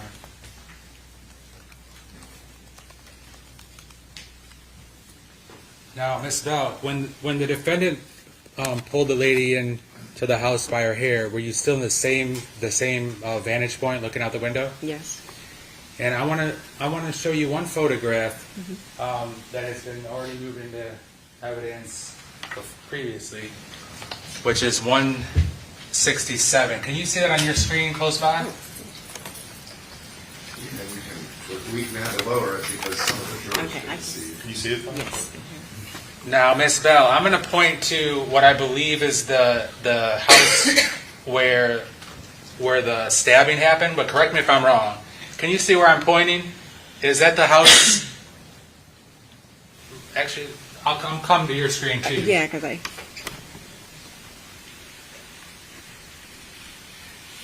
Is that the house? That's the house, yes. Okay. Yes. And for purposes of the record, I pointed. I know it's kind of far to see, but I pointed to this on your screen. So. That's... All right. Very good. Now, which is your house? Is your house this one? No. Is your house this one? Yes. Okay. So, and your window, I assume, is at the front of the house. Is that right? Yes. Okay. So you have a pretty good view, angle-wise. Is that correct? Correct. All right.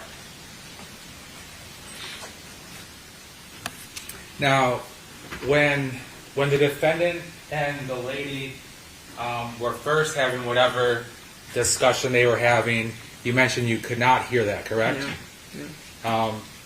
Is it a fair statement that when the lady said, "Let go of my hair, you're hurting me," that she yelled it or shouted it loud enough for you to be able to hear it? Yes, she did. Okay. I have no further questions for you, ma'am. Is Ms. Dahl released? Yes, Your Honor. Ms. Thornhill? Yes. Mr. Hendry? Yes, sir. Thank you.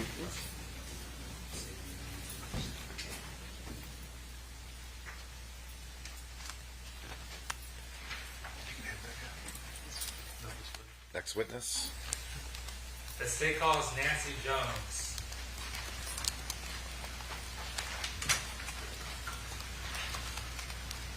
Nancy Jones.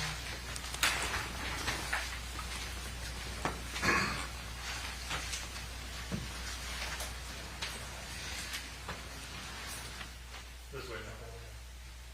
This way. Ma'am? Ma'am?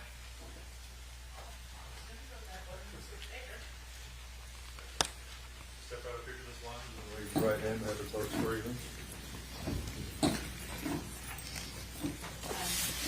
Raise your right hand and start breathing. Do you solemnly swear or affirm that the testimony given in this case will be the truth, the whole truth, and nothing but the truth? Not this way.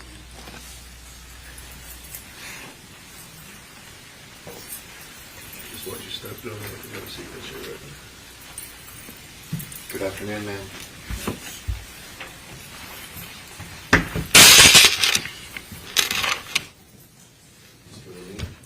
All right. Good afternoon, Ms. Jones. May you please introduce yourself to the jury? Yes, my name is Nancy K. Jones. And what community do you live in? I live in the Hamptons. Do you live across from a lady named Susan Detman? Yes, I do. And have you gotten to know her from living across from her for a while? Yes, I have. Are you aware that she has a grandson named Collin Griffith? Yes, I am aware. Has you seen him periodically coming and going over the time you've lived there? Yes, I have. Now, I want to direct your attention specifically to September 8th of 2024, which is a Sunday, when something out of the ordinary happened on your block. Do you remember, first of all, seeing the defendant at his grandmother's house at all that weekend, Saturday and or Sunday? No, just a car. All right, and the car being what color car? It was a black. And was it parked under the carport? Yes, it was. On a certain time on Sunday, did you happen to notice another car arrive at the house? Yes, a white car. Describe to the jury what you saw. A white car pulled into the driveway, immediately sped out of the driveway, and then parked on the street. Had you ever seen that white car before? I believe I did last winter. Did anyone get out of the white car? Yes. Up until this point, has you seen the Susan Detman's grandson outside or not? Last winter I did. Okay, but on Sunday you hadn't seen him at this Never. point? No. All right, continue on. What happened when the car ended up parking on the street? What happened next? The lady, I was a young girl, got out of the car, slammed the door, slung her purse over her shoulder, and proceeded into the house. Has you ever seen the young lady before? Not personally one-on-one, but I've seen the car over there. I thought it was granddaughter. She looked very young. And where did you say the young lady went? She immediately went into the house. Where were you when you saw this? I was sitting on my lanai. And where's that at? In the front? Or Yes, in the front. All right. Did you think anything of it when that happened? Nothing. What happened next? What happened next? I went back into the house and started doing some dishes and stuff, and then I walked back outside and sat down on my lanai, and then I seen. Do you want me to go into the details now? Yes. I seen the lady standing on the top step, and I just seen an arm come out and grab her by the shoulder, by her hair, and I just turned my head and immediately went back into the house.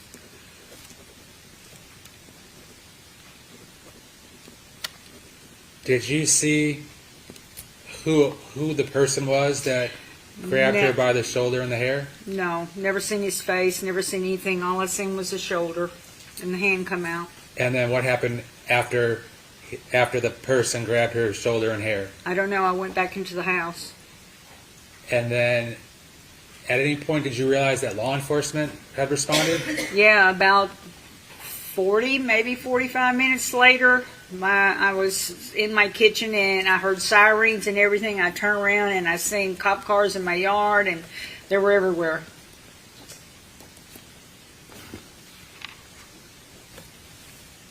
So besides the white car that pulled up, the only car that you had seen at the house was the black car, is that right?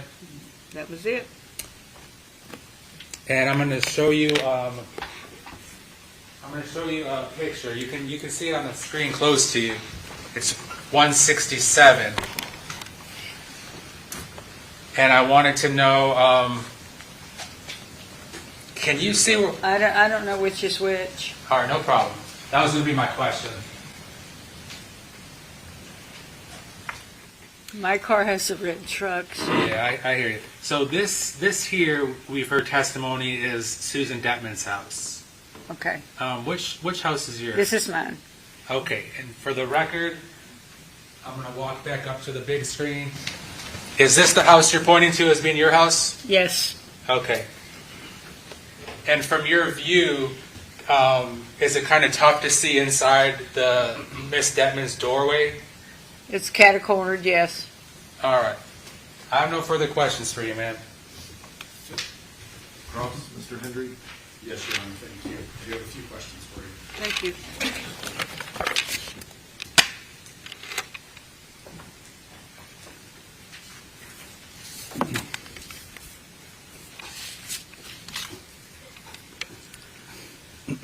Ms. Jones, you said that you knew Miss Detman, correct? Very. She's been your neighbor? Okay. Yep. How long?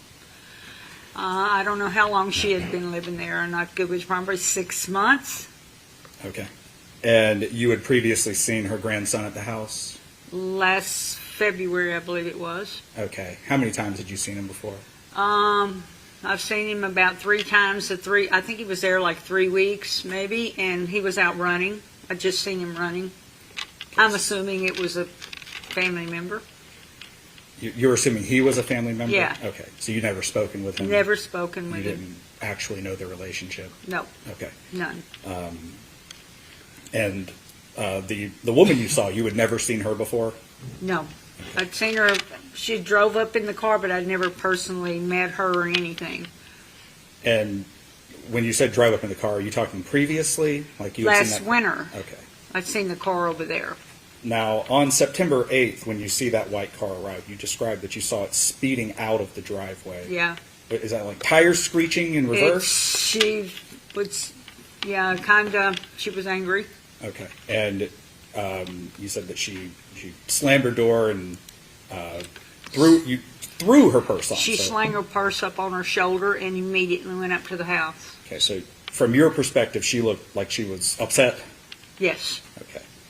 And then you said the next time you saw her she was standing on the porch steps? Yes, on the porch steps. So you didn't see her outside at all in between those 2 periods of time?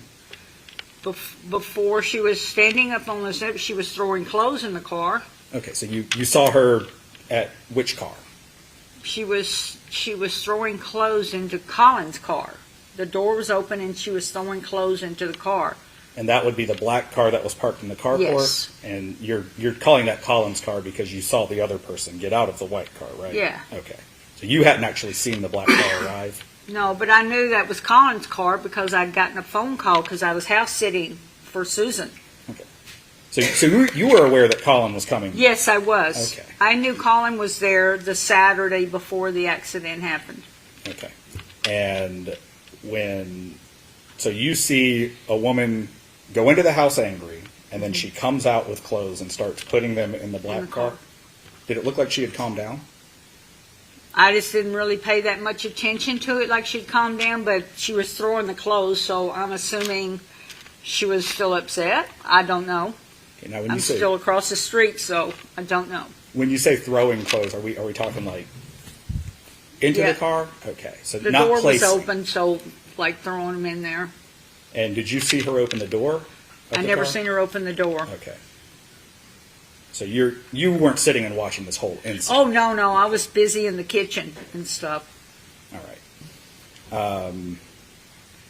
Now, you said that you saw a hand come out and touch a shoulder on Yeah. the steps.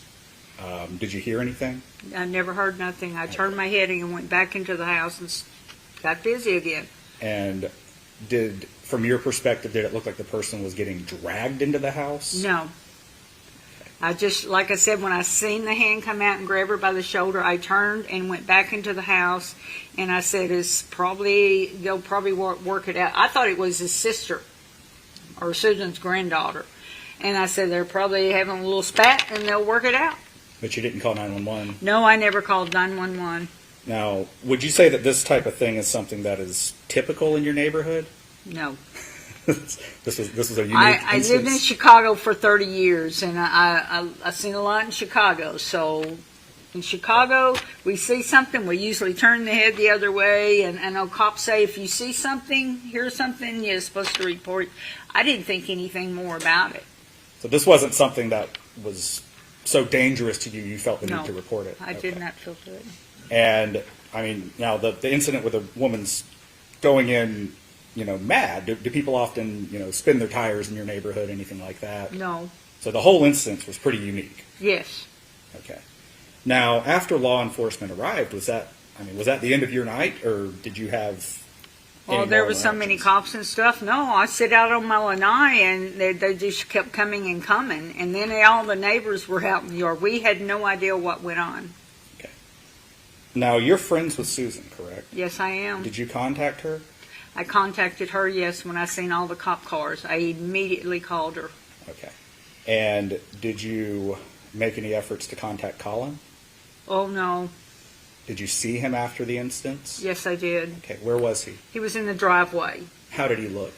And his arms were red, and the cops were all around him. And I was on the phone talking to Susan, and Susan told me to go over and tell him that she would be there in a couple hours, or wherever she was at. She was in the Keys.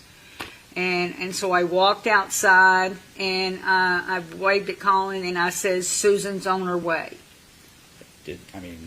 From your perspective, did he look upset? He looked very emotional, yes. He'd been crying. I could see him crying in the driveway.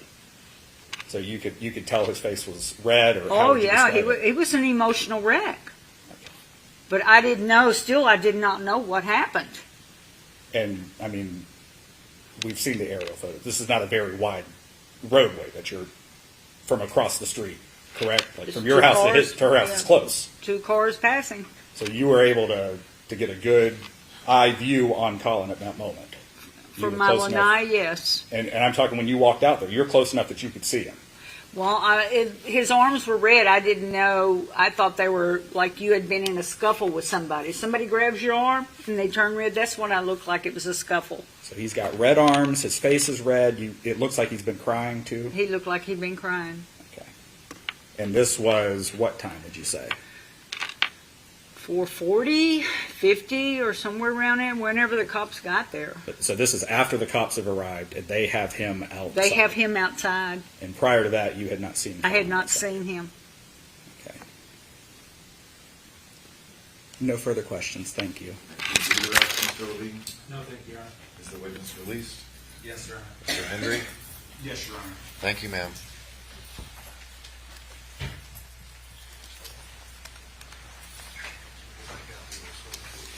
This would? Yes. Next witness, Mr. Levine? Your Honor, this time the state claim state exhibits 165. Has it been received yet? No, Your Honor. I'm Are sorry, you- 165 is the, oh, yes. Are you offering states 165? Yes, sir. For the record, what is it? 165 is a 911 call. Is there any objection? No objection, but It is received. Ladies and gentlemen, Mr. Griffith has elected to waive his presence in the courtroom during the publication of States 165. Mr. Griffith?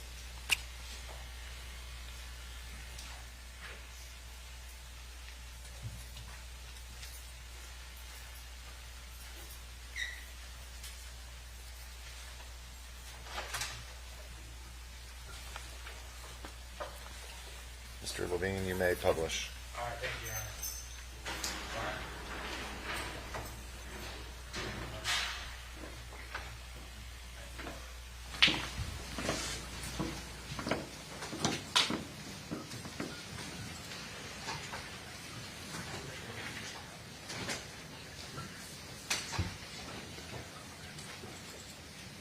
18-14-11, 2nd September 8, 2024. 911, what's the address of the emergency?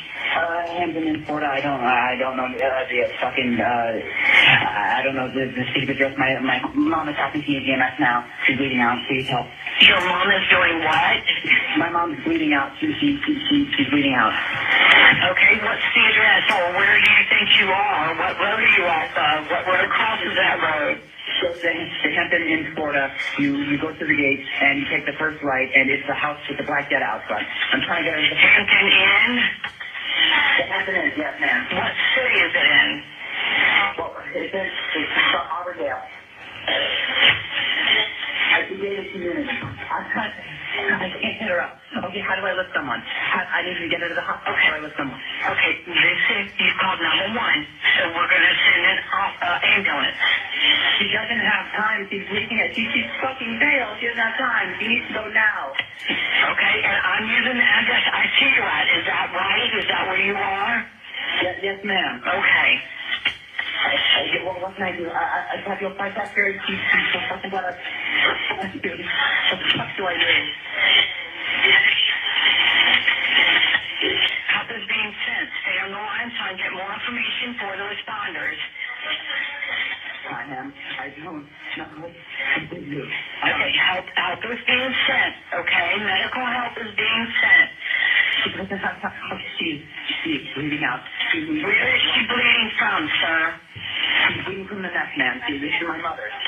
I tried to consult it. Are you with the patient now? I'm with her now. How old is the patient? She's 39 years old. She has a heart condition. She has a Is she awake? No, she's unconscious. She's not recovering. Okay, is she breathing? No, she's not. I don't think she's alive.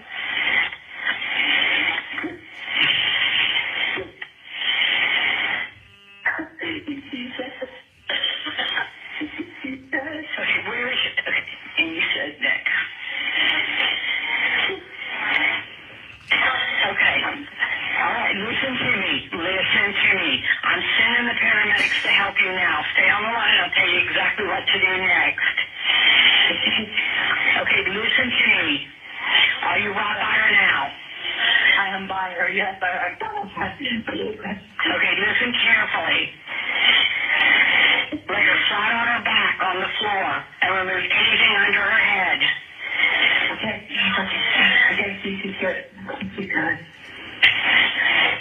Okay, I did it right now. Okay. Listen carefully, and I'll tell you how to do chest compressions. Make sure she is flat on her back on the ground. Place the heel of your hand on the breastbone in the center of the chest, right between the nipples. Put your other hand on top of that hand. Let's take off the shirt. Just make sure she is flat on her back on the floor. Place the heel of your hand on the breastbone in the center of the chest, right between the nipples. Put your other hand on top of that hand. Okay. All right, pump the chest hard and fast, at least twice per second and 2 inches deep. Let the chest come all the way up between pumps. We're going to do this until help can take over. Count out loud so I can count with you. 1, 2, 3, 4. 1, 2, 3, 4. 1, 2, 3, 4. 1, 2, 3, 4. 1, 2, 3, 4. 1, 2, 3, 4. 1, 2, 3, 4. 1, 2, 3, 4. 1, 2, 3, 4. 1, 2. One moment. Okay, just keep going, okay?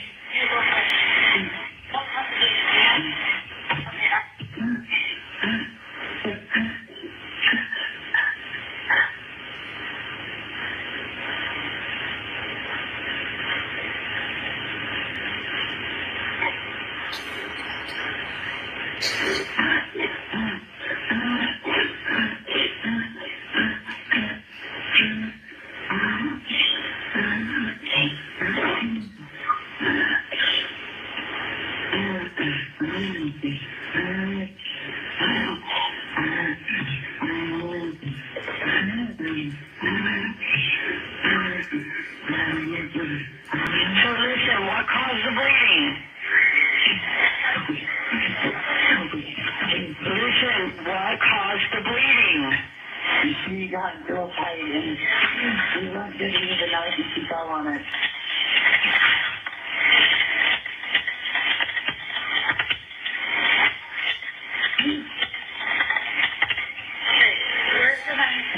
Where is the knife right now? And who did she get in a fight with? We got real tight for a long time and then she got on top of me and fell on it and pushed it back. The knife, the knife to me. Yeah, I don't have it. I'll try it across the board. Where is the knife?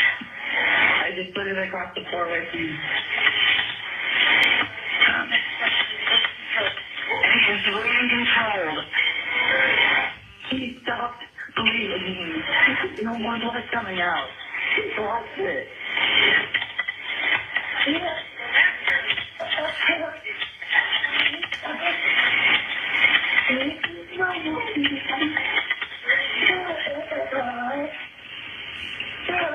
Where did you throw the knife?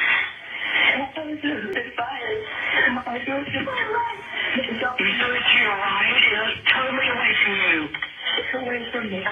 Where's your mother? I'm over her. I'm trying to save her. Where are you? Where's her? Where are you? I was in the kitchen, in the house, and the door is unlocked. Okay, you're with your mother, correct?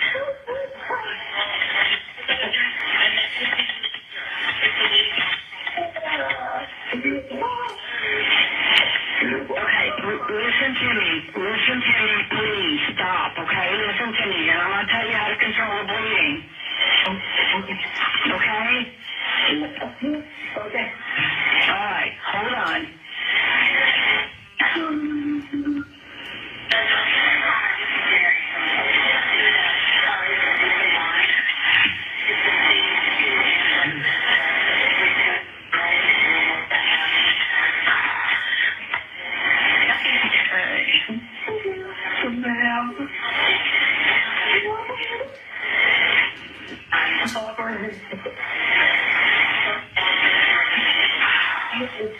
There's no more blood coming out of the wound. He's lost it all. Okay, listen, okay? We're going to do this, okay?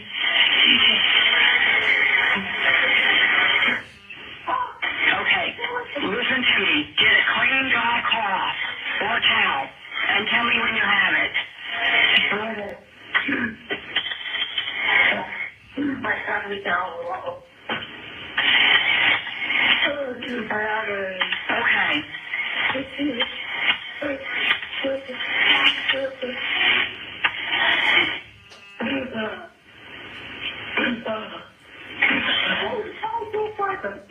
Is the blood spurting or pouring out? No. Okay. It's everywhere. It's everywhere. It's no more. All right. Does she have a bleeding disorder or is she normally on blood thinners? No. Okay. I'm sending the paramedics to help you now. Stay on the line. I'll tell you exactly what to do next. Okay.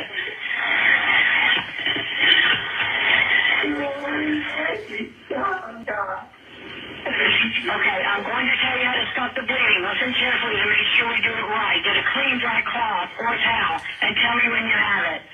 Now place it right on the wound and press down firmly. Don't lift it up to look. Without lifting the cloth up, please tell me if the bleeding is under control now.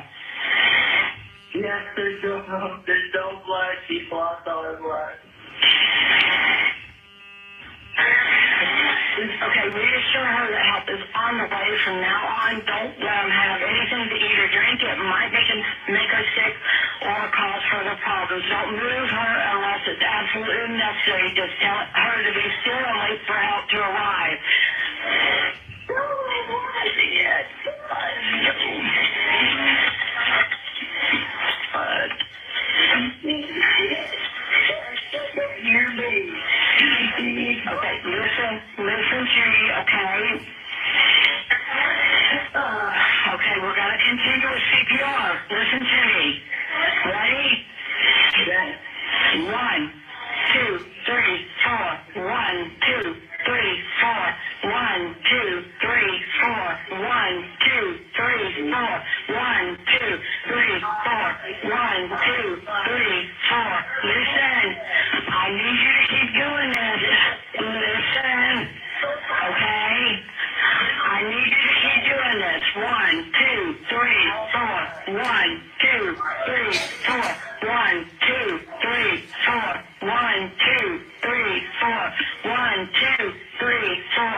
1, 2, 3, 4. 1, 2, 3, 4. 1, 2, 3, 4. Are they inside?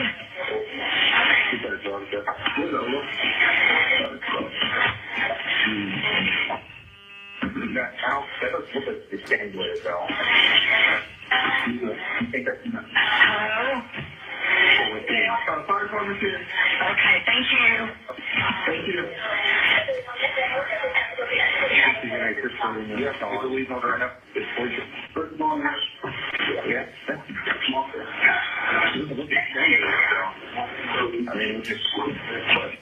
No, I know. I thought I want to make sure that this is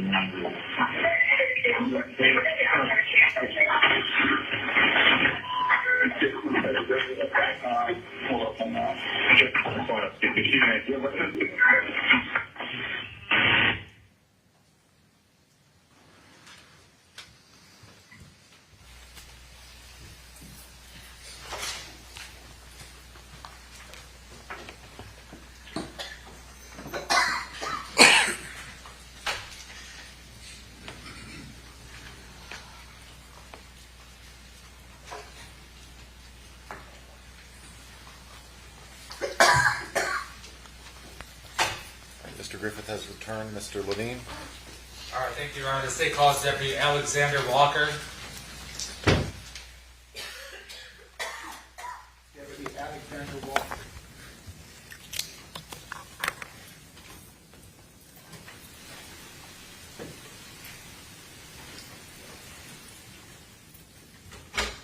Step up this way. Deputy, raise your right hand for the clerk to stand. Do you solemnly swear or affirm that the testimony you give in this case will be the truth, the whole truth, and nothing but the truth? Yes. This way. Step going up in the signature. Good afternoon. Good afternoon. Mr. Levine, you may proceed. Thank you, Your Honor. Good afternoon, Deputy Walker. May you please introduce yourself to the jury? Hi, my name is Deputy Alexander Walker in the Sheriff's Office for about a year now.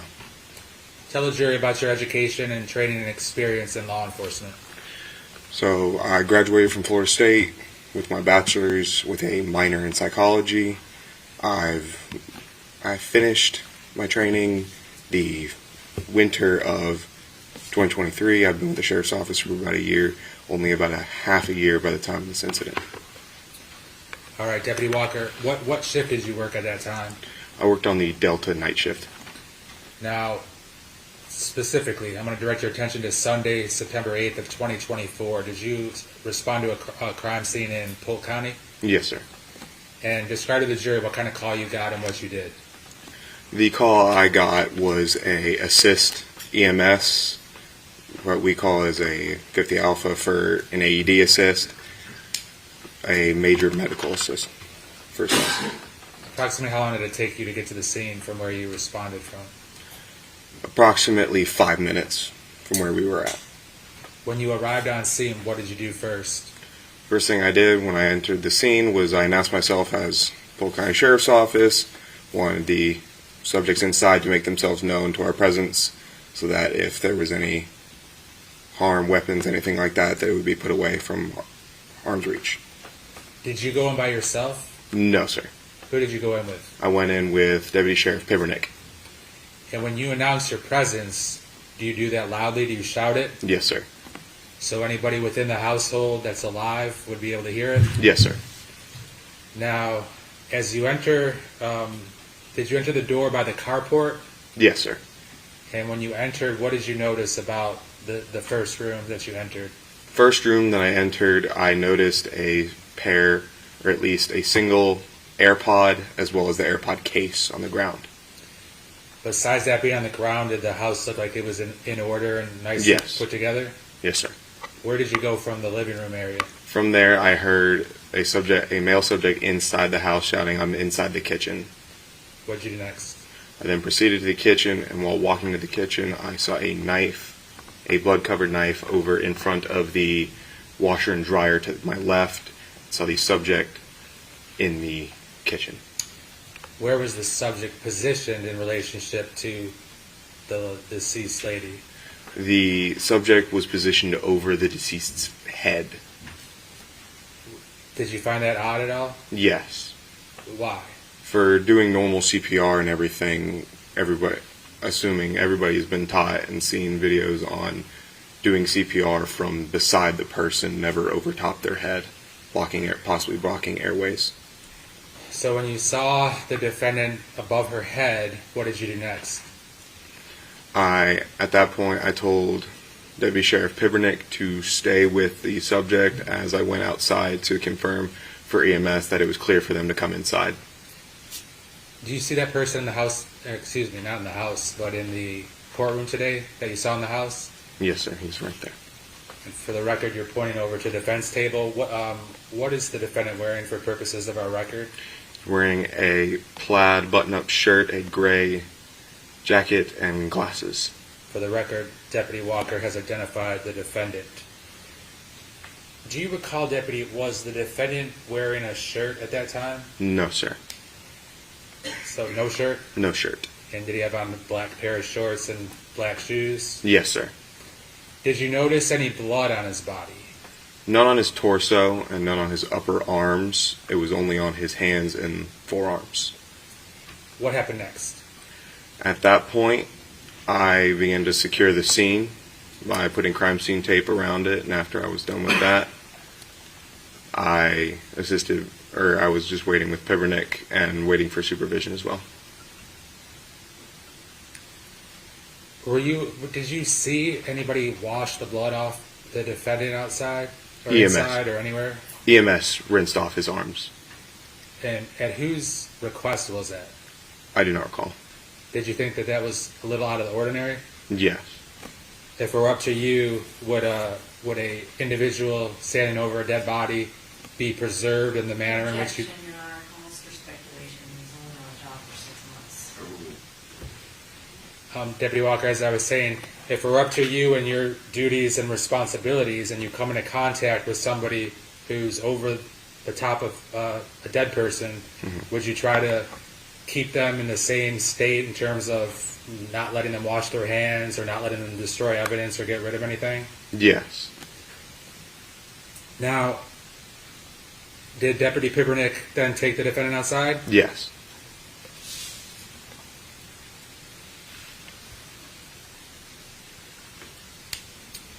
When you saw the defendant, describe his demeanor. At first, he was in a somewhat manic state, but again, once he went outside, he was more calm and collected. What happened when he was outside then? Outside, he spontaneously uttered to me and Deputy Sheriff Pibernick that there was blood everywhere, and then it stopped bleeding, and then she was dead. What were your responsibilities from that point on? From that point on, the subject was then taken into custody and placed in the rear of my marked vehicle.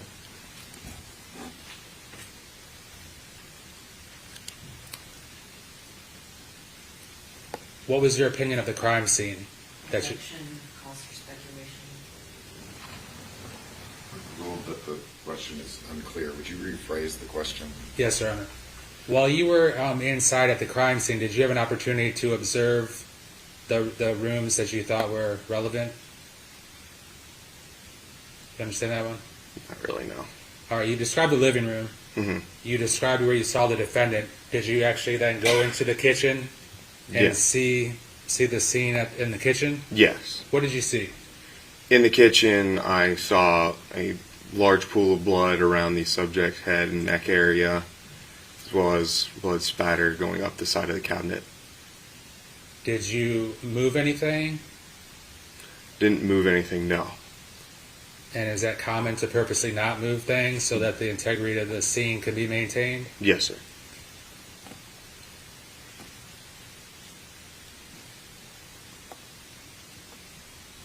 Now, when the defendant was in the back seat of your car, what were you doing? While he was in the back seat, I was in the front seat of my car, working on this report. And what was the defendant's demeanor like when he was in your car? Demeanor was still calm and collected. Did he seem to have any concern or worry? No. Did he speak about anything to you? Nothing genuinely. We were talking about, or I tried to spark up just normal conversation, ask him what video games he played. And did he respond and talk about video games? Yeah, he said he enjoyed strategic games. Did his demeanor change at all when you interacted with him? Little, it seemed more cheerful at the time, but still calm. Was he then eventually taken to wherever you took him? About some odd hours later, yes. Okay. All right, Deputy Walker. I don't have any further questions for you. Cross-exam.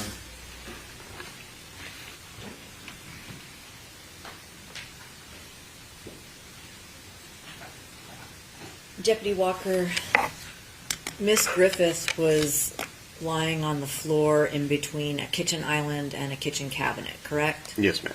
Not a very wide space, was No. it? So really not any room for someone to be on the side of her to perform CPR, right? Yes. When you were talking to Collin, when he was in your car, you brought up video games, correct? Yes, ma'am. And you did that to try and distract him from what he had just seen and been through, right? No, ma'am. What were you doing talking to him about video games then? Just trying to have a normal conversation. A normal conversation with a child whose mom just died in front of him. Is that a yes? Yes, ma'am. Had you read him his Miranda warnings? No, ma'am. Any reason why not? No, ma'am. He was in your custody, correct? Yes, ma'am. Handcuffed, Yes, ma'am. inside a car that he could not get out of, Yes, ma'am. and you started talking to him. Yes, ma'am. You know from your training that if you are going to talk to somebody who is under arrest, that you are required to read them their Miranda warnings, right? Yes, ma'am. That includes you have the right to remain silent. Anything you say can and will be used against you in a court of law. You have the right to an attorney, correct? And Yes, it ma'am. goes on from there. But you did not read those to him, Yes, ma'am. even though you were talking to him and asking him questions after you'd handcuffed him and put him in your car. Yes, ma'am. Did you get in trouble for violating your procedures? No, ma'am. Had you ever met Collin Griffith before this? No, ma'am. So you have no idea how he acts normally. No, ma'am. Have you ever had a parent die in front of you? No, ma'am. So you don't know how you would react No. when something like that happened, would you? No, ma'am. Have you listened to the 911 call in this case? Yes, ma'am. Okay. Well, what's your opinion of Collin's demeanor then? He wasn't calm and collected, was he? At the beginning, it sounded as if he was calm, and then towards whenever deputies arrived on scene, then he was more frantic.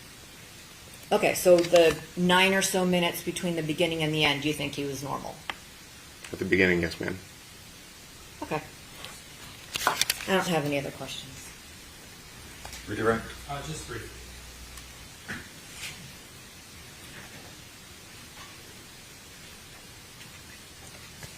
So, Deputy, as it pertains to Miranda warnings, is it a fair statement you weren't interrogating him or asking him anything about the case? Is that correct? Yes, sir. So, from that standpoint, did you feel any reason to read him Miranda warnings when you weren't interrogating him or asking him anything about the case? No, sir.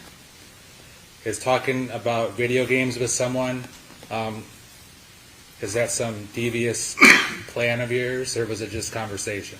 Just conversation. All right, I have no further questions. That's not being used against him. Is there a question? Ms. Thornhill, avoid Was the there an commentary. objection that the answer was already? Avoid the commentary, please, unless Yes, there is sir. a legal objection. Save it for argument. Yes, sir. Is the witness released? Yes, Your Honor. Ms. Thornhill? Yes, sir. Thank you, sir.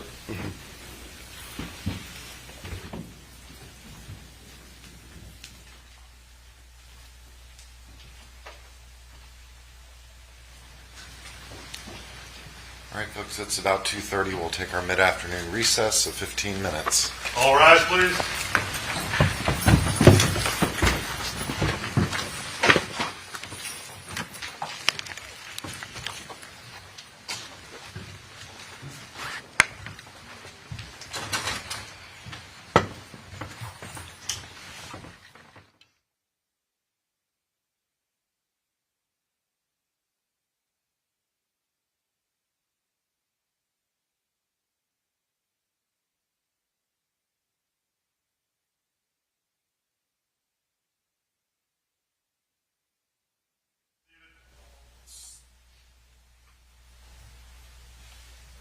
Ms. Thornhill, you know better. I do. You're right. I was just, I understand. Yeah. But save the outrage for the appropriate phase of the trial, no matter how outrageous it may sound. Anything we need to take up, Mr. Levine? No, you're right. Ms. Thornhill? yes, All right, we'll be in a 15-minute recess.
many more Your Honor, wit- I have 3 more witnesses. Okay.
Please be seated.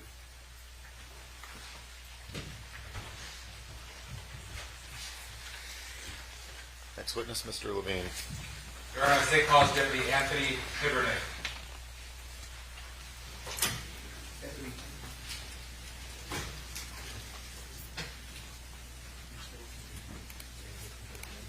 Step this way, please.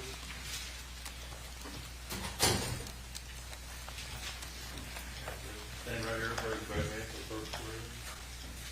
Do you solemnly swear or affirm that the testimony you give in this case will be the truth, the whole truth, and nothing but the truth? This way, please. Go around, what you said. Good afternoon, sir. Good afternoon. Yes, it. Thank you, Your Honor. Hi there, Deputy. May you please introduce yourself to the jury and spell your name for the record? Yes, I am Deputy Pibernick with the Polk County Sheriff's Office, and you spell my last name as Pibernick.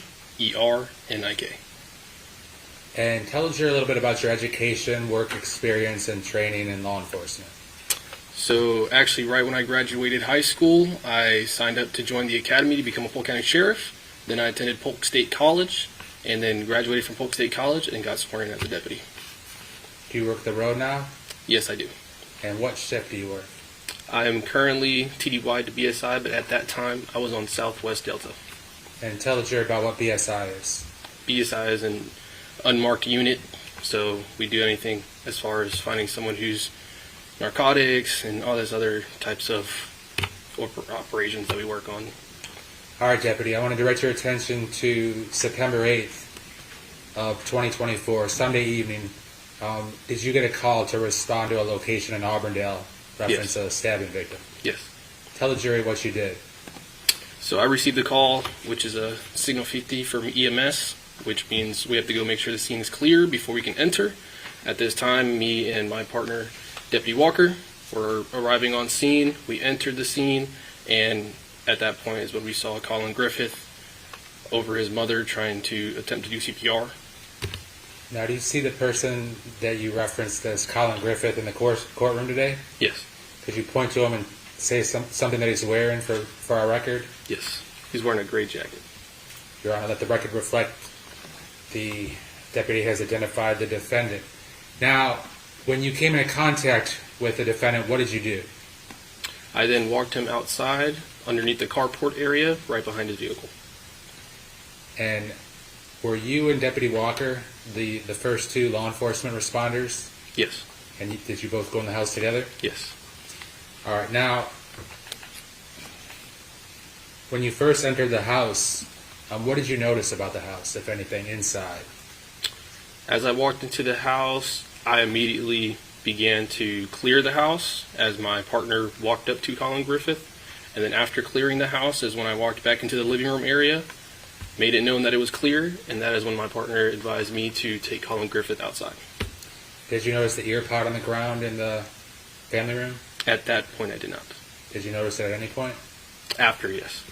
Now, when you were outside with the defendant, or interacting with the defendant, how would you describe his demeanor? When I first walked him outside, he was a little bit frantic. Seemed like something was definitely going on. And then as he began to explain what happened is when he became very calm. His demeanor completely changed. Was that... Okay. Now, when he was talking to you, where did that take place? Outside, underneath the carport next to his vehicle.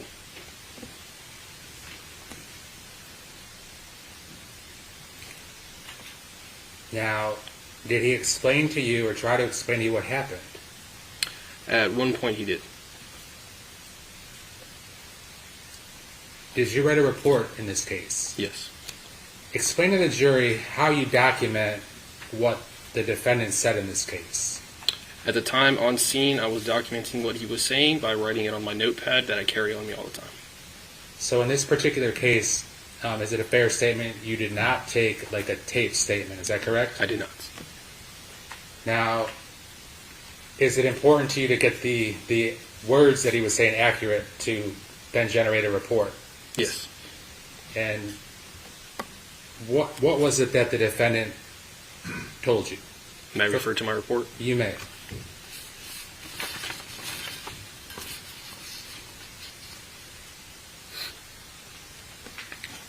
And if it's of a length that you believe the most accurate way to state what he said is to read it, that would be acceptable under these circumstances. Yes, sir. Approach.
Now, Deputy, did you interact with the defendant at all inside of the squad car, or were you just interacting with the defendant outside?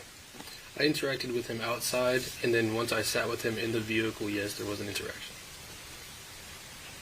And was that Deputy Walker's car? Yes.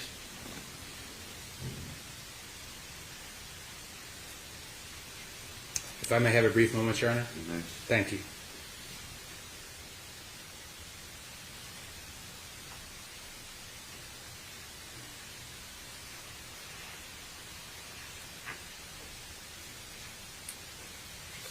Did the defendant give to you two different statements to you?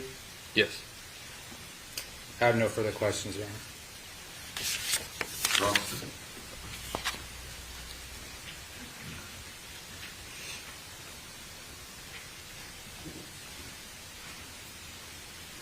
Deputy Pernick, do you have any recording devices either on your person with all the gear you have or in your car as you're on patrol? No, ma'am, other than just the telephone. So a cell phone? Yes, ma'am. But that can record things, right? Yes, ma'am. And do you carry your cell phone on you? Yes, ma'am. So you could record anything that you experience at a scene, right? If you weren't, say, clearing it and making sure people were safe. Yes, ma'am. So, for instance, in an interaction with Collin, you could have recorded that. Yes, ma'am. But you didn't. I did not. Redirect. No further questions, Your Honor. Is the witness released? He is, Your Honor. Yes. Thank you. Thank you.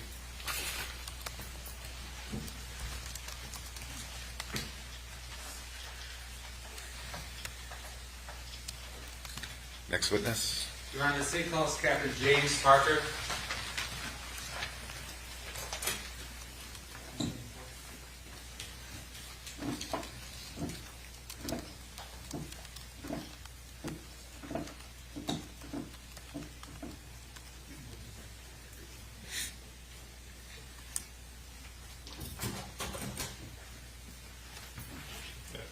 Step right here, raise your right hand to the podium. Do you solemnly swear or affirm that the testimony you give in this case will be the truth, the whole truth, and nothing but the truth? That's right. This way.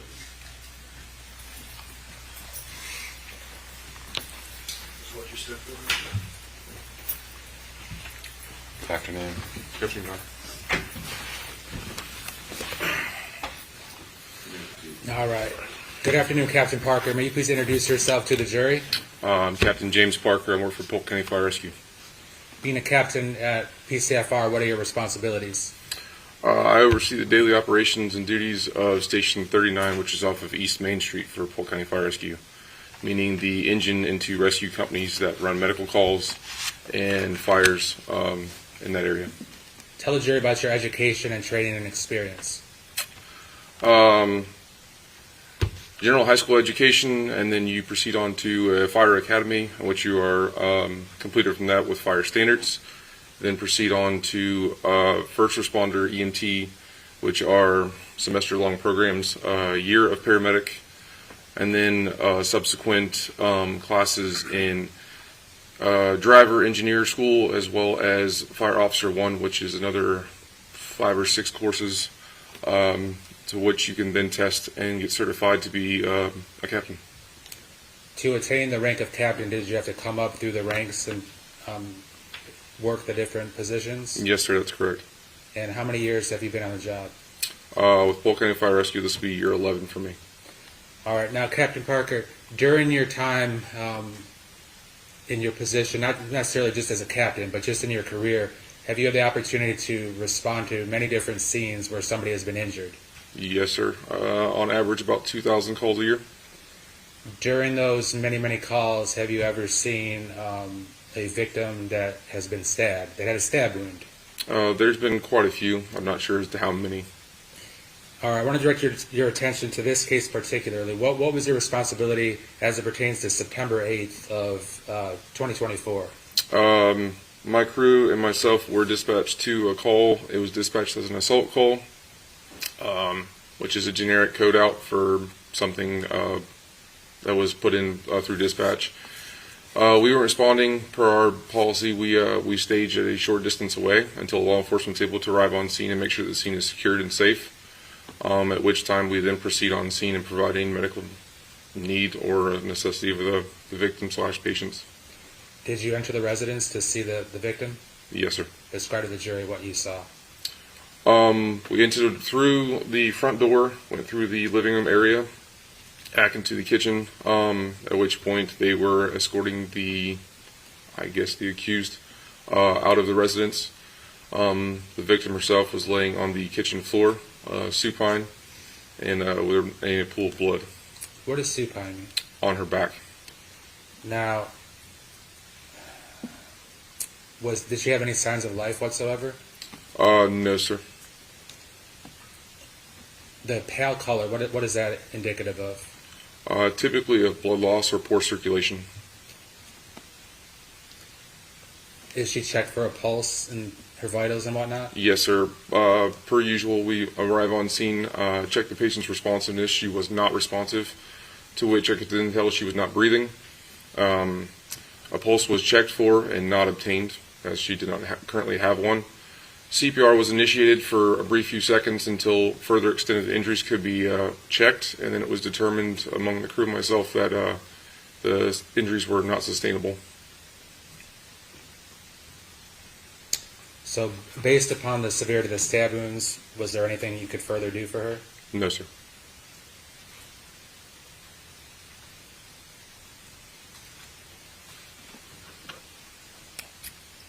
Now, what can you tell the jury about what you saw pertaining to the stab wound? The stab wound itself did not seem to be very wide. It was kind of narrow in size. Upon further inspection after starting the CPR, it was obvious that every time I did a compression, there was air that was coming through the wound itself. So it was obviously pretty deep. It looked like a lot of the vasculature and the stuff inside of the wound itself was very obvious and could be seen, and that it had cut major areas such as the arteries. Okay.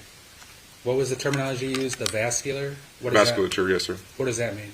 Meaning the tissue and stuff surrounding. So the inside of her neck was apparent. You could actually see what was inside? Yes, sir.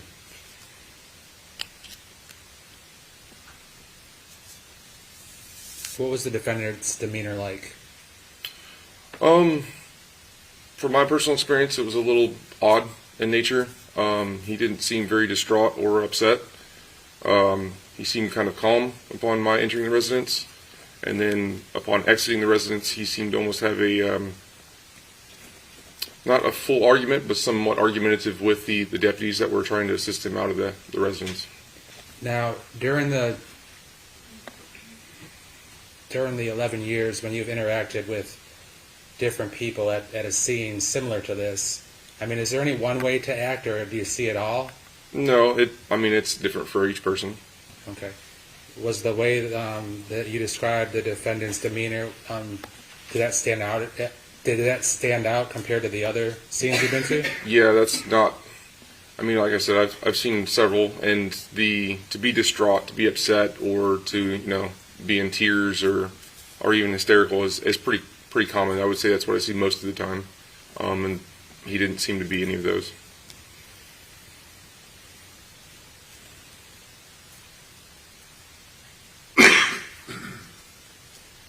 All right, Captain Parker, I don't have any further questions for you.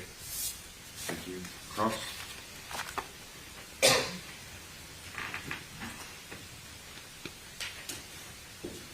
Captain Parker, do you have any psychological training? No, ma'am, I do not.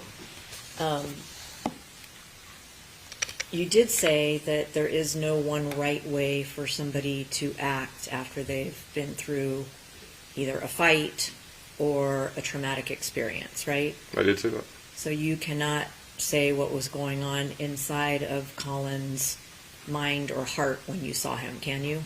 No, ma'am, I didn't say what was going on inside of him. And you have no idea what he's been through in his life and what coping mechanisms he has devised or that he has had to come up with to survive those things, do you? No, ma'am, I've never met him before this. Okay. And you have no idea what happened in that kitchen before you arrived, do you? No, ma'am, I cannot speculate as to that. Thank you. Redirect.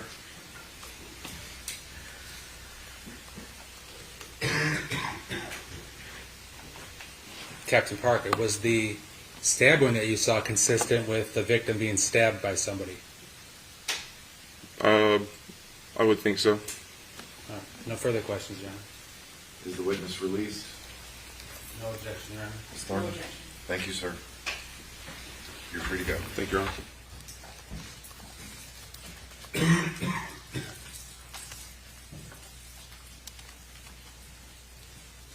Next witness. Your Honor, the last witness for today will be Polk County Fire Rescue Paramedic Owen Mullen.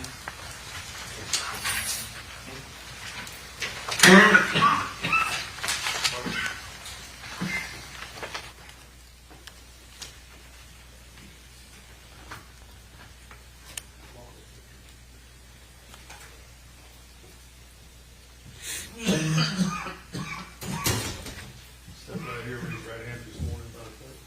Do you solemnly swear or affirm that the testimony you give in this case will be the truth, the whole truth, and nothing but the truth? I do.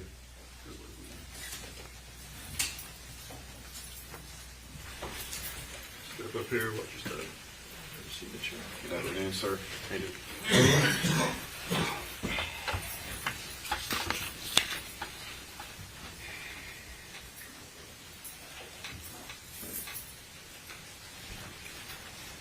All right. Could you please introduce yourself to the jury?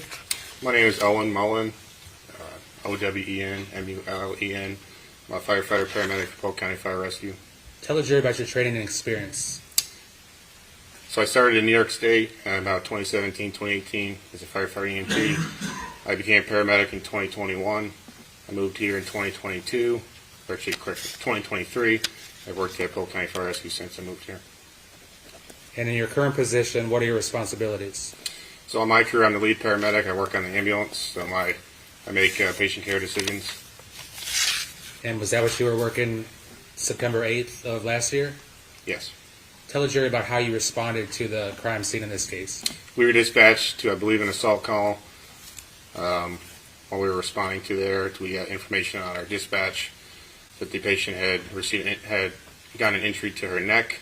She was bleeding, and she was not conscious, and the dispatch was giving the caller life-saving instructions, and then we were going to stage in the area for a police to secure the scene.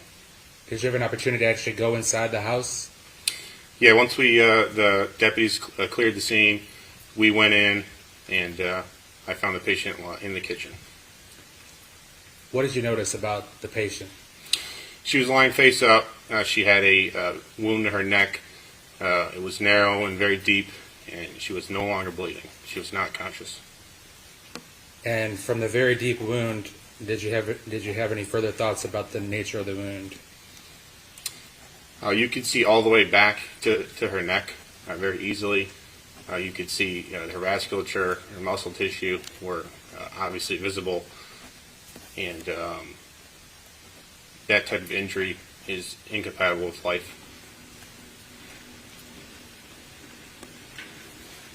Did you have an opportunity to observe the defendant's demeanor on scene? I did not directly interact with him, but when I did notice him, he was outside talking with the deputies. He did not appear upset, and he was almost kind of annoyed with their questioning of him.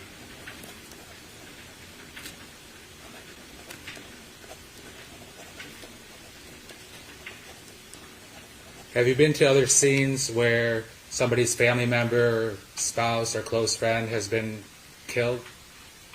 Yes, very frequently. All right. And what do you typically see there?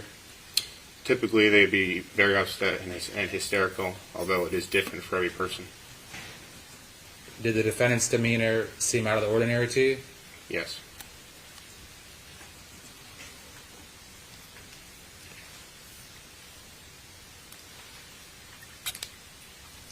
Were you the one that eventually declared the victim officially deceased?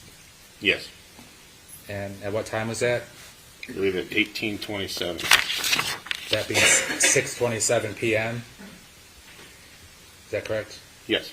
Now, is that? I understand that's the official time you write down, but is it a fair statement that she could have been dead about obviously before that time? That's just when you declared her dead?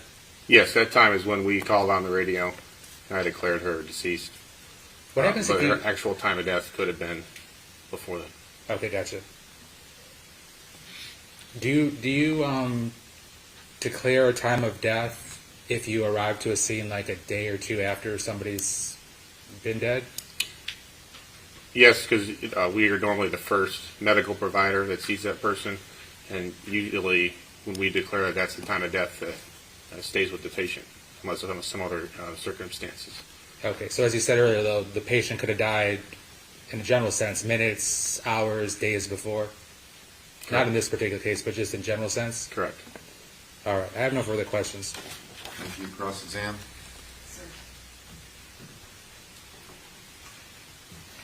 Mr. Mullen, how many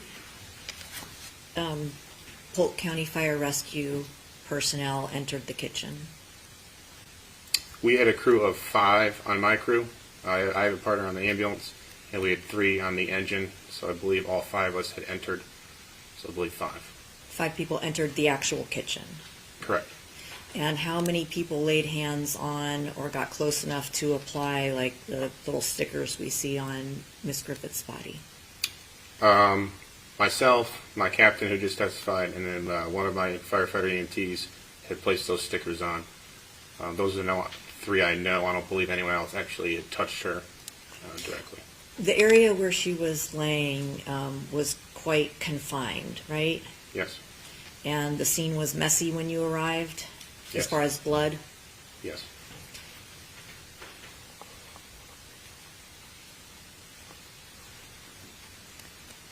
Today, while you were waiting to testify, did you talk about your testimony with any of the other witnesses, say your partner or the captain or the deputies who also responded and cleared the scene for you? Not exactly. You're just making conversation. Didn't talk about this case at all? We talked about the case, but not what we were going to say. Okay. Thanks. Redirect. Nothing further, Your Honor. Is the witness released? Yes, Your Honor. Ms. Thornhill? Yes. Thank you, sir. Thank you. And Your Honor, that will be the last witness that the state has to present today. All right, ladies and gentlemen, we're making up for your late day yesterday. We're going to end a little bit early today. It's almost 3:30. Please remember you're not to even begin thinking about how you might decide this case or form any opinions about the case. Of course, don't talk to anyone about it or look anything up. Please enjoy your evening. We will see you tomorrow morning at 8:30. All rise, please.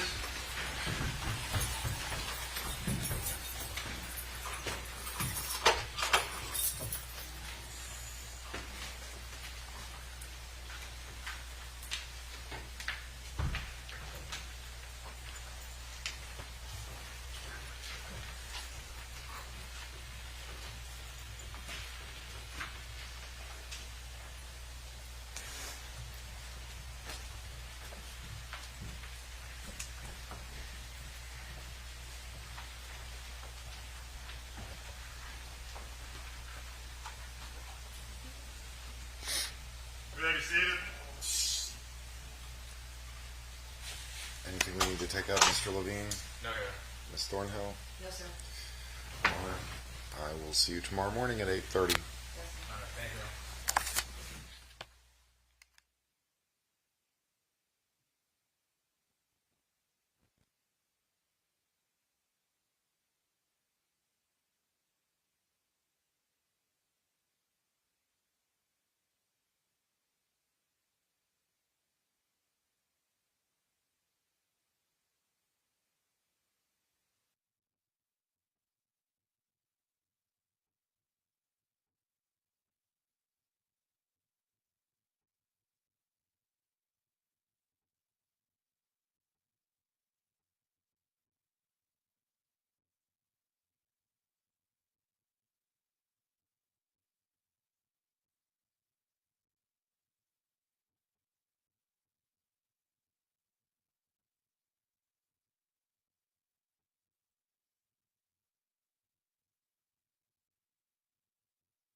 in this trial.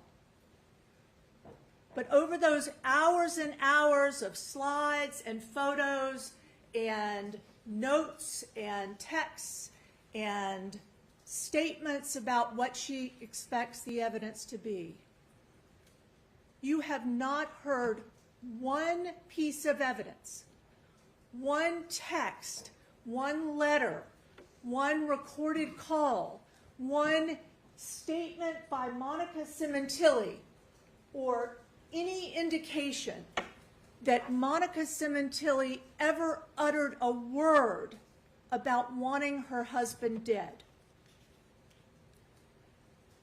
We believe that the reason that Monica is not guilty of these charges is that the evidence will show that everything Ms. Silverman talked about, everything she presented before you in the last 2 days, has only to do with two things. One, that she was having an affair with Robert Baker, and two, that it turned out that Robert Baker decided that he was going to kill her husband. No reason that Monica would have wanted, no motive, and no interest, and that it was Robert Baker who made that choice for her, and then convinced her, pleaded with her, deceived her into believing he was an innocent man, and that the reason that she was caught up in this whole thing was because he had been targeted and was not guilty. Ladies and gentlemen, the evidence is going to show you that this is who Monica and Fabio Simontilli were together on October 31st, 2016. This is 4 months before Fabio was killed. And you will see for yourself the relationship between Monica and Fabio.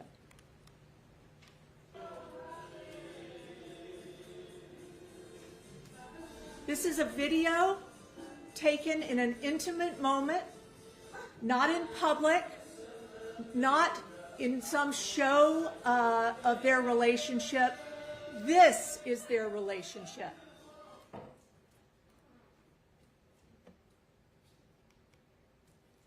And this is who Monica and Fabio were together on January 10th, 2017.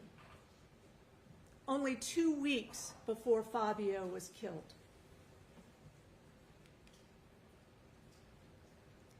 And this is who Monica, Fabio, and their 2 daughters, Jessica and Bella, were on January 15, 2017. Just 8 days before Fabio was brutally murdered by Robert Baker and Christopher Austin. They were happy together. They were loving each other.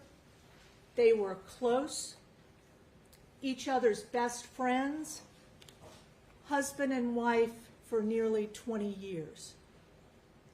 And absolutely no reason in the world that Monica would have wanted Fabio harmed. No reason in the world that Monica would have wanted Fabio killed. And the prosecution in this case is going to ask you to believe that Monica Simontilli suddenly went from this person to being some kind of criminal mastermind who plotted and orchestrated the brutal killing of Fabio in his own home.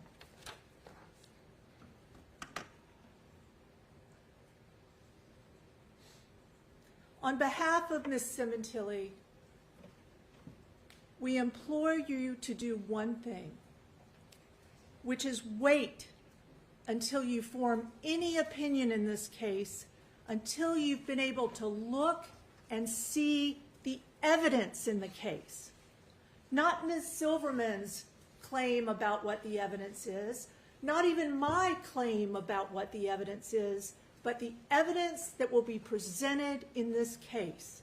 The witnesses who will talk to you in this case. You decide whether it's truthful testimony. You decide whether those witnesses are believable. And that is how we have justice in the United States of America in a criminal trial. Not just because a prosecutor tells you it's so, but because the evidence either proves or doesn't prove beyond a reasonable doubt that Monica has committed a crime, that Monica somehow wanted her husband dead for some reason. And over the last 2 days, I submit to you, ladies and gentlemen, there has been no evidence presented to you at any time that Monica Simontilli was plotting, conspiring, or indicating to anyone before Fabio was killed or after that she wanted him dead. You will hear the evidence presented that Monica Simontilli loved her husband. You will hear from the people that knew them best, who spent time with them in the weeks and days before Fabio was killed, that they were a truly happy, loving couple. But what you've heard over the last 2 days is not evidence that somehow Monica Simontilli was plotting to kill her husband. There's no statement, there's no text, there's no recorded phone call, even as Ms. Silverman says, when Monica would have thought no one was listening. But what you have heard is hours and hours of graphic statements about the fact that Monica had an affair. What you've heard is that there will be evidence of character assassination, that somehow, because Monica was having an affair with Robert Baker without her husband's knowledge, that because Monica Simontilli was not wanting others to know about that affair and covering it up and using text messaging that she deleted about that affair, that somehow that is supposed to prove to you that Monica Simontilli is guilty of murder, that Monica Simontilli is guilty somehow of conspiring to kill her husband because she had an affair. We have not, from the start of this case 7.5 years ago, ever once contested that Monica Simontilli probably made the most fatal mistake of her life when she entered into an affair with Robert Baker. But that has nothing to do with Monica wanting Fabio dead or conspiring to kill him. There's going to be evidence that after Fabio was murdered, in her grief, the person who stepped up to replace Fabio, to control Monica, to surveil her, to get her to be the center of his world by making himself the center of her world, is Robert Baker. And you will hear evidence over and over and over again about the fact that Monica was duped into believing that Robert Baker had nothing to do with Fabio's death. But in the beginning, you will hear the most important evidence, which is what Fabio and Monica were together prior to his being killed. What you will hear from the people who knew them best, many of them prosecution witnesses, who will tell you that they spent extensive time with this couple, in their home, in unguarded moments. And you will hear also from Fabio and Monica's own daughters. Jessica, who was 18 at the time her dad was killed, Bella, who was 16. And ladies and gentlemen, you will hear from those two girls who will look you in the eye and tell you what they observed, what they saw of their mom and dad together, what they observed, what they saw of their mom's caring and love for their father, what they observed, what they saw of their parents' interaction with each other, not just out at a restaurant, not just at a party, but at home, at night, in their most unguarded moments. And what you will hear, ladies and gentlemen, is that there is not a whiff of evidence. There is not a suggestion by any witness you'll hear from that Monica and Fabio ever had any conflict with one another. They had no beefs. They had no resentments. You will hear time and again from the witnesses in this case of Monica Simontilli's caring for her husband, closeness to her husband, and it will be clear from that evidence that Monica Simontilli had absolutely no reason to want her husband to be harmed.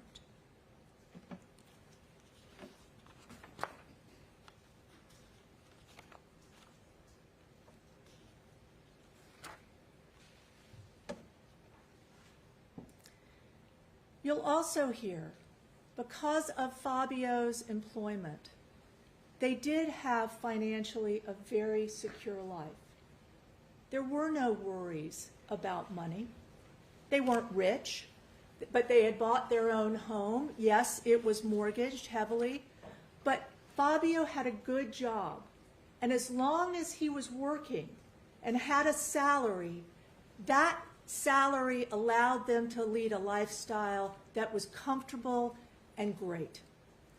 And you heard from the Silverman about the perks and the salary of that job, but you will also hear that those perks and salary would only be forever if Fabio Simontilli was alive. And what you will also hear, ladies and gentlemen, is that those perks, that travel that Ms. Silverman talked about, that Monica and Fabio so enjoyed, that lifestyle was not one that anybody believed was fake or a show or a put on.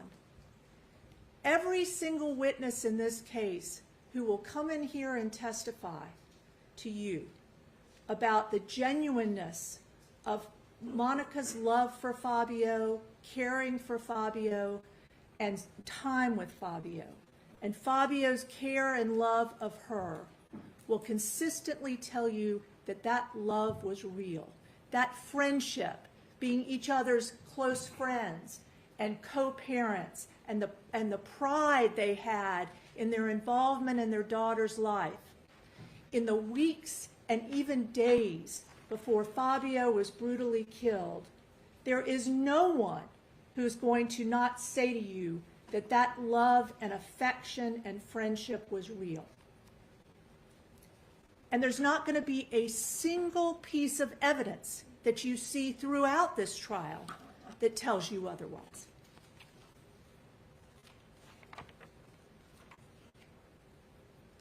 Now, in the weeks and months before Fabio was killed, you will see for yourselves testimony and hear for yourselves testimony from witnesses who describe a household where there wasn't a woman in the household who was out and caring about money and partying it up without her family. What you'll hear instead is Monica was present, she was involved, she spent money, and you know what the witnesses will tell you? She spent money on food. because she loved to cook for Fabio and the family. They had people over in the weeks before he was killed all the time, not just on rare occasions, but all the time, friends and family in their home who saw them, who saw how they interacted. Fabio's son, Monica's stepson, Luigi Cementilli, will come into this courtroom and talk to you. He'd been 3 weeks living with Fabio and Monica just before Fabio was killed. He will tell you about their relationship and what he saw and the genuineness of what he saw. Not a single witness in this case is going to tell you that prior to Fabio's death, prior to the police telling them the police opinions about Monica having an affair and what that had to mean, none of those witnesses will say anything other than the affection and love and caring by Monica Cementilli for Fabio Cementilli was real.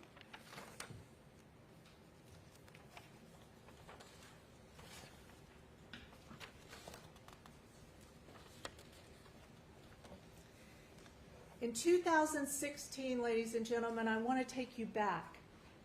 I want to take you back so that you can see a roadmap to the evidence that will be presented by both the prosecution and the defense about what Monica Cementilli was doing in 2016.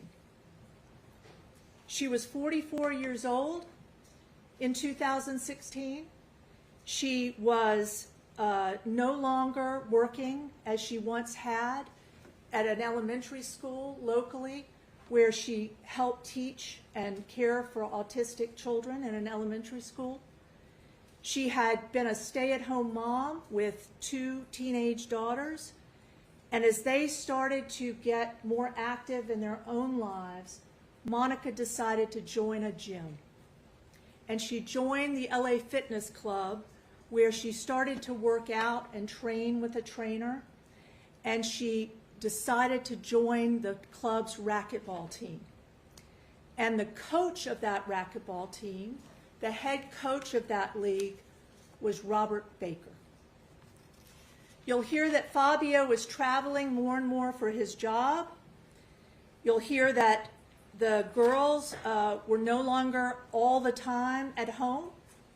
And you'll hear that as Monica got more active in the gym and started learning about racquetball that was taught to her by Robert Baker and started competing competitively, that Monica was happy, she was getting more fit, and she was making new friends at the LA Fitness Club.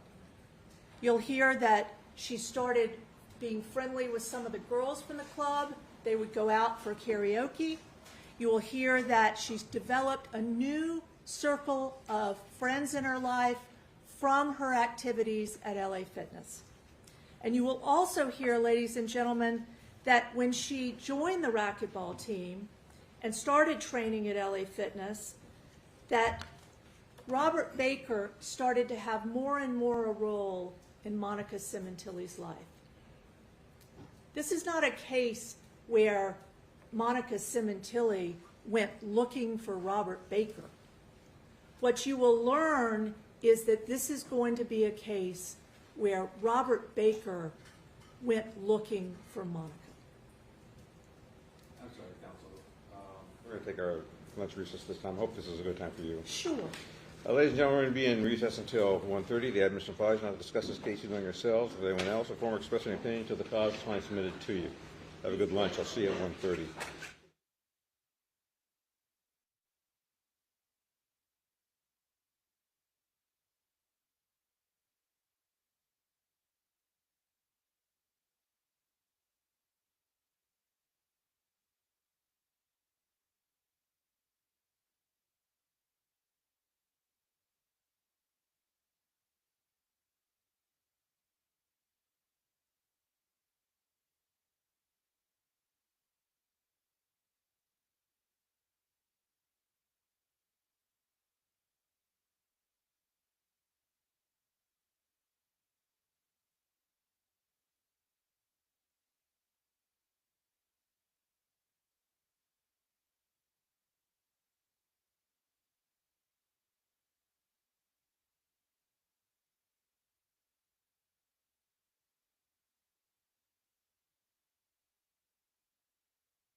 The system's rigged, man, it's time to break free.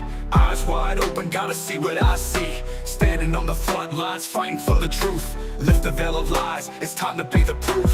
Take a stand, don't you back down. Raise your voice, let's